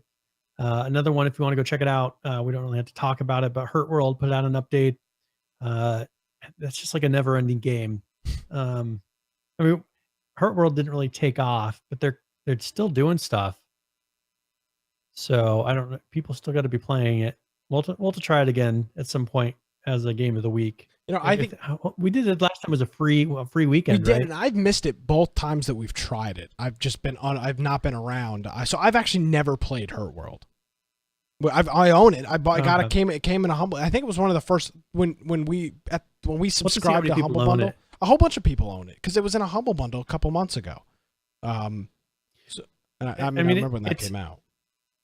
They're adding more content and things like that. And when we played, we actually had fun. We ran into players and got in some PvP and ran into people that came and started talking to us and doing stuff with us. We had a lot of fun. And we'll to just put it in the list again and try it out and see if it's still fun. But because they're putting out updates on a regular basis. Yeah. Now, real quickly, kind of pivoting over to Darwin Project. They're doing their Easter event right now. That goes until April 6th. But I got an email from them, and I saw it yesterday, and it wasn't in the notes. I don't think they did a blog post about it. But part of what they were doing, part of this update is that they were doing a duos test weekend, which of course they did it over Easter, which again, why are you doing this test over Easter? I mean, I guess maybe people are home, but so they said by popular demand, they've decided to make duos a permanent part of the Darwin Project starting today. And this was yesterday. So for anybody that has the Darwin Project, and didn't have a chance to play the duos over the weekend, it's permanently part of the game now. For PC, they're working hard to bring it to Xbox. So stay tuned, Xbox players. So they're still chugging away. It's been about a year now for them since they were first announced. Yeah, their first reveal. Really, I believe they didn't really talk. I hadn't heard anything about the game until PAX East last year, which was about a week ago. Last year, it starts this weekend. It's a little bit later this year. So they've been in about a year, and it's getting towards the time where they've got to release something. I mean, I know you can now purchase the game, but they've got again, this is another battle royale game essentially, and now you're competing with two companies that are going 100 miles an hour. And you've just they've got to stick up. They've got. It's going to be damn near impossible for them to. I mean, I don't even know. It's going to be damn near impossible for them to try to keep up. The thing is, they've got to really cater to the streamers, and I think that's what they're doing. If they can, they need to get this into the hands of the top streamers that are going to instantly get people buying this game. I mean, they have to focus on that.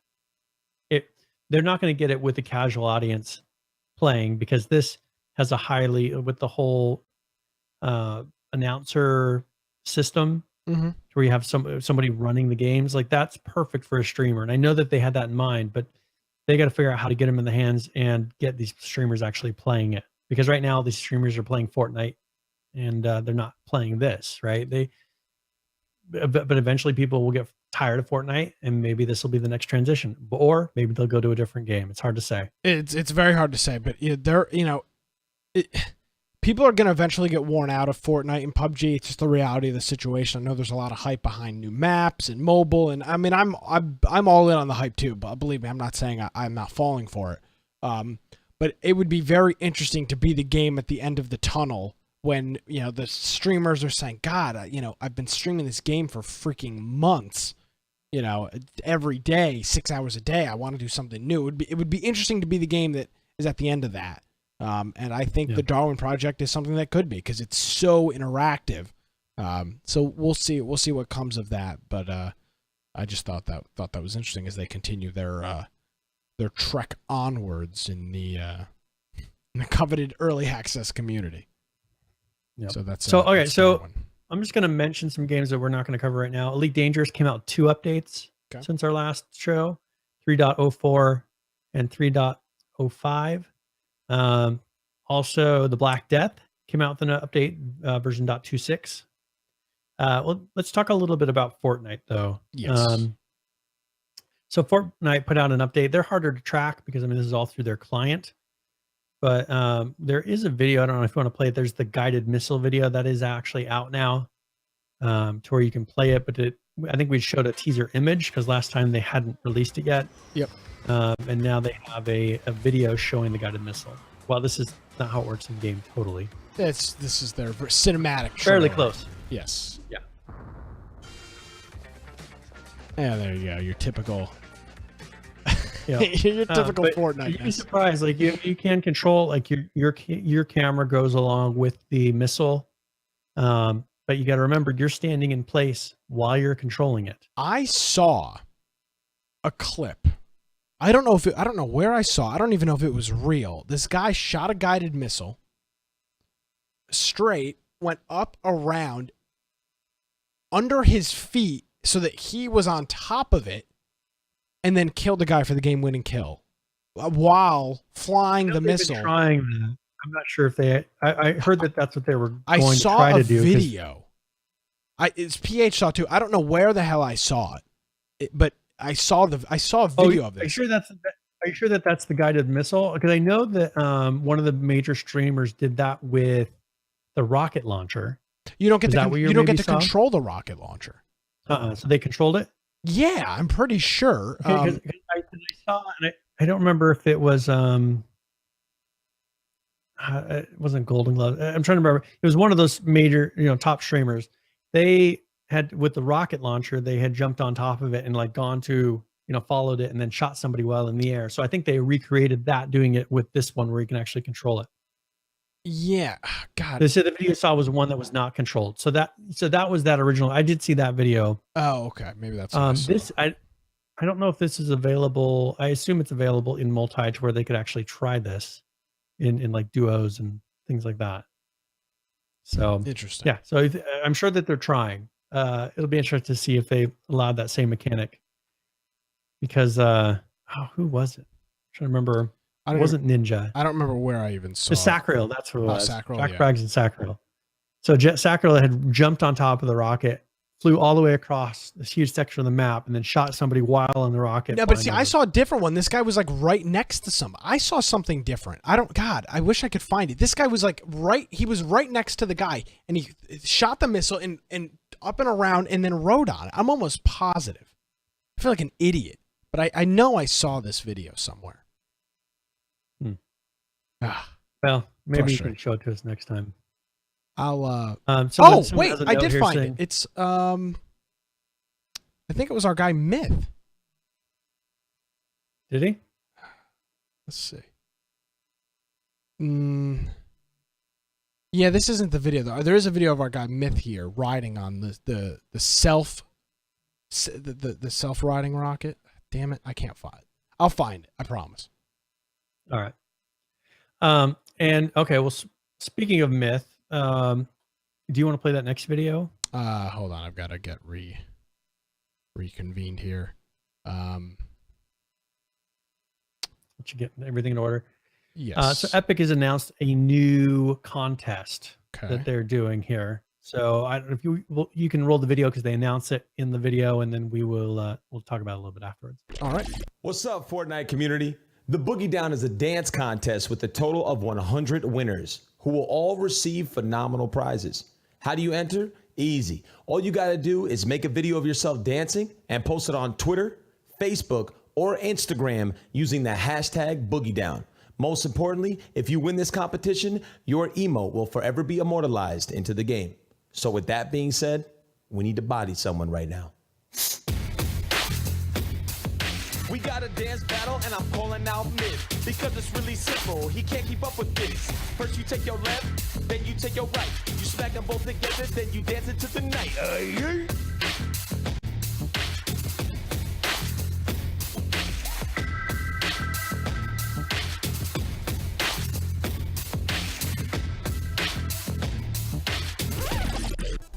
Z's brother, I didn't want to do it to you. I really did it, but you activated my track card, so now I gotta book it down. Get ready.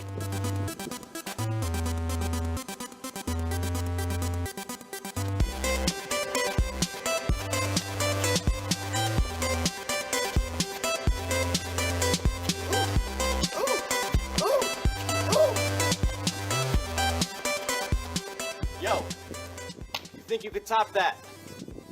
Submit your dance to Facebook, Instagram, Twitter using the hashtag BoogieDown. Make sure you click the link in the description below for the full breakdown. See ya. Peace. We need to get him on the program to see, because he is exploding with this. He doesn't Like 30 to 40,000 people simultaneously. The problem is now. he doesn't have time. He doesn't That's have the thing is you got to think is like, so you ran into this same thing with like Dr. Disrespect. At that point, like people are asking you to do stuff constantly. Yeah. And then you start saying, well, all right, well, if you give it, everything becomes a paid, how do you spend your time? Like, yeah, oh, exactly. he has the opportunity to get paid for everything now. Yeah, absolutely. I mean, so that was one thing. Maybe we can talk about this next couple of weeks. But a lot of the streamers that are doing Fortnite, tons of them are sponsored now. Oh yeah, Epic is actually paying so many of these streamers just to play the game. That'd be an interesting topic. Here's the thing: I don't know if they're necessarily paying them to play the game because they don't have to. Sponsored by Well, Epic. I think Epic is. But if you look at a lot of the videos, I'm sure they're sponsored by Epic, but I don't think Epic. These people want to play the game, and Epic is probably telling these people. But they're offering them money. Well, also. they're offering them money exactly. I don't think this is. When I think getting paid to play the game, I would think of somebody contacting us and saying, "I want you to talk about my game. I'll pay you for it." If Epic was to contact us and say they're giving them money for having that be the game that they play on their stream. But do you see that would be like PUBG contacting us and saying, "We're going to pay you to talk about our game." Like they would just be paying us. We already talk about their game, and it's the same thing with a lot of these streamers. These guys are already playing, and Epic is then saying, "You know what? You're playing our game. You're bringing us whatever. You're bringing us all these people. We can throw you some bones." And I think that's kind of what's going on. I think it's what's going to keep people playing it though, because I mean, look, if the major streamers are playing it, people think it's super popular, and people keep playing it. Well, it is super popular. The second that major streamers jumped on H1Z1, the second that major streamers jumped on, not everybody's jumped on PUBG, but you know what I'm saying? Like streamers left PUBG and went to Fortnite, that then all of a sudden the public perception was this game is dying. And all of a sudden people are like, I'm not going to play this anymore. And if they can keep that false sense of our game is the most popular game, they're saying I'm saying that what you're not supposed to talk about on Twitch. Hopefully we'll be here next week to be able to talk about I'm going to be really pissed if we're not. We get banned. Yeah. for me bringing reality. But nobody cares about that's us. the thing. Yeah, it's fine. But that's the thing is, if they can maintain that sense of even if it's a false sense of popularity, it doesn't matter if it's false. It then maintains being popular with people because they see people like Myth playing it, and then they play it, or they say that they like it.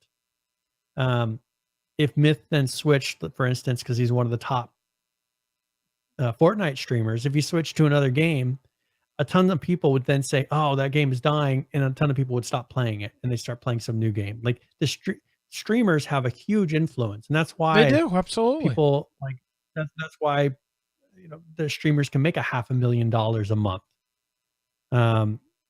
because they have so much influence.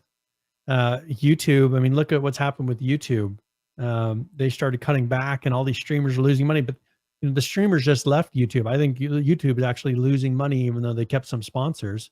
I think they're making less money than if they would have kept it more open to let the streamers do what they want. But Twitch is reaping the benefits. I mean, look, Twitch is doing really well with this, and these streamers are making huge amounts of money. And I'm like, for instance, I'm really proud of what Myth's been able to do. He's grinded it, doing streams every day for a year and taken off.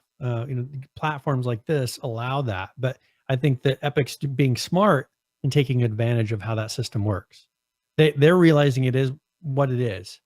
I think that H1Z1 realized what it was, but it was such a poorly made game, they could only keep it up for so long.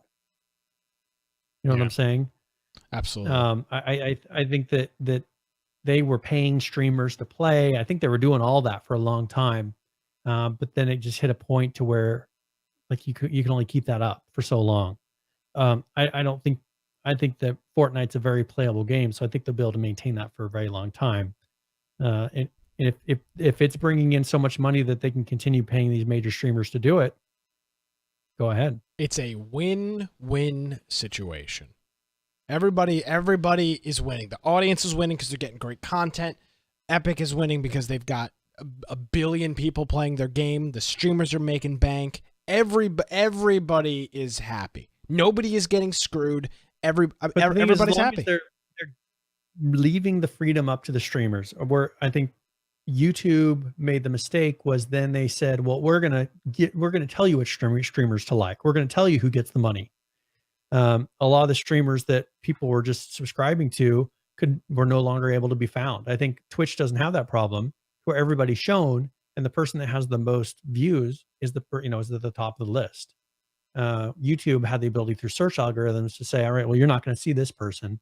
I don't think Twitch has that problem yet. I haven't seen that problem. I've never seen someone not be on Twitch, like not be seen. Like if you want to find somebody or you want to get a notification when they start, they're there. So I think this is kind of the platform that's replacing. That's why I don't think YouTube gaming is really going to go anywhere. There's a guy on Twitch streaming Fortnite. He was just tweeted out. He is playing with Le'Veon Bell, who is the running back for the Pittsburgh Steelers. He has 1.5 million followers on Twitter, and he just tweeted out this Twitch channel. I'm the only viewer in here. This guy's channel has 649 views. So it'll be interesting to see now with this, with a celebrity, another celebrity playing Fortnite squads. What is it going to do to a channel like this? So I think that this is. It will be interesting to see because I think right now, I mean, there is a lot of restrictions on Twitch, and there's been a lot of flack about that. But I think that they realize that they can only do so much of that. I mean, because look at how much it's hurt YouTube as far as their perception. Oh God! And streamers, I hear streamers constantly trashing YouTube. The people on YouTube are talking about how difficult it is to be a YouTuber nowadays. Yeah, with the monetization, it's a whole bunch of stuff. It's their whole thing. Here, like, there's not the restriction. Like, people donate directly. Well, to the person. There is, but like, but there's different restrictions. It's just it's a little bit of a different system. You just can't talk about certain things. Yeah, exactly. I mean, there definitely is a things there. All right. Let's see. We're at our mark here. So do we want to do tip of the week and then do our giveaway, or yeah, because these other things we can talk about later. One thing I was going to mention, there's that Jaws of Extinction, which was a failed Kickstarter a while ago, and then they've been put on Kickstarter again. So this was I don't like that at all. July 5th it failed, and so they went back up again onto Kickstarter trying to pass this time, and so they want so much money. They want freaking $85,000. 85 well, if you look grand? at if you look at the graphics and everything, I don't like if you care. look at some of the videos of how they did it, it's like the animations for the animals and stuff. It's pretty low I, quality. I'll t- $85,000 doesn't go very far though. If you're paying how many people are compared on the to a team? lot of other 5 people. compared to other gaming Kickstarters, 85 grand is at the top scale. Yeah. Oh, I understand 85 grand doesn't go very far. I mean, it's not a lot of get money it. when it comes to game development, but what are they delivering you for that money? But in respect to gaming Kickstarters, 85 grand is an unbelievable amount of money. So, For what they're showing. yeah, absolutely. So I'm definitely not saying to go kickstart it. I've just seen a lot of comments on our Discord of people saying, this seems like a big scam. I don't know. I just don't know if they deliver on the game that they're claiming. Sure, great, but I think, man, I'm kind of over a lot of Kickstarter stuff. As am I. If they don't have a playable demo, if they don't have something that you can see, that's why I mentioned one, where I was actually able to go in there and play the game. That's good. But the second that you go onto Kickstarter and everything's pie in the sky, like I've just seen so many of those things fail. Yeah. It's like a game like this, I look at it and say it's all concept art. Like it's all, I mean, there's just a few scenes that are pre-set up. Like you don't see anything that looks realistic. And then it's also low quality graphics. Like, okay, what are you selling me again? Yeah, exactly. So Alrighty. all right. So that was pretty much it. That because I just didn't want to bring that up next week. And it will be 26 days to go on that, but you're welcome to go look at it and see what you think and give us your opinions if you would like. And then I have some other topics that I will save for next week and will not put them in the show notes because I want them to, they're not time sensitive, but there are some pretty cool things that are going to be coming up this year. So I'll put those in next week's show notes if we have some extra time. Gotcha. All right. So are we ready to, so you're not doing No. players at all? No, we'll just skip that. Tip of the week. All right. Tip of the week is where I go through and talk about the general gaming tip, or maybe a specific game. This one, because we played it this last Friday, will be RoboCraft Royale. So this is tip of the week.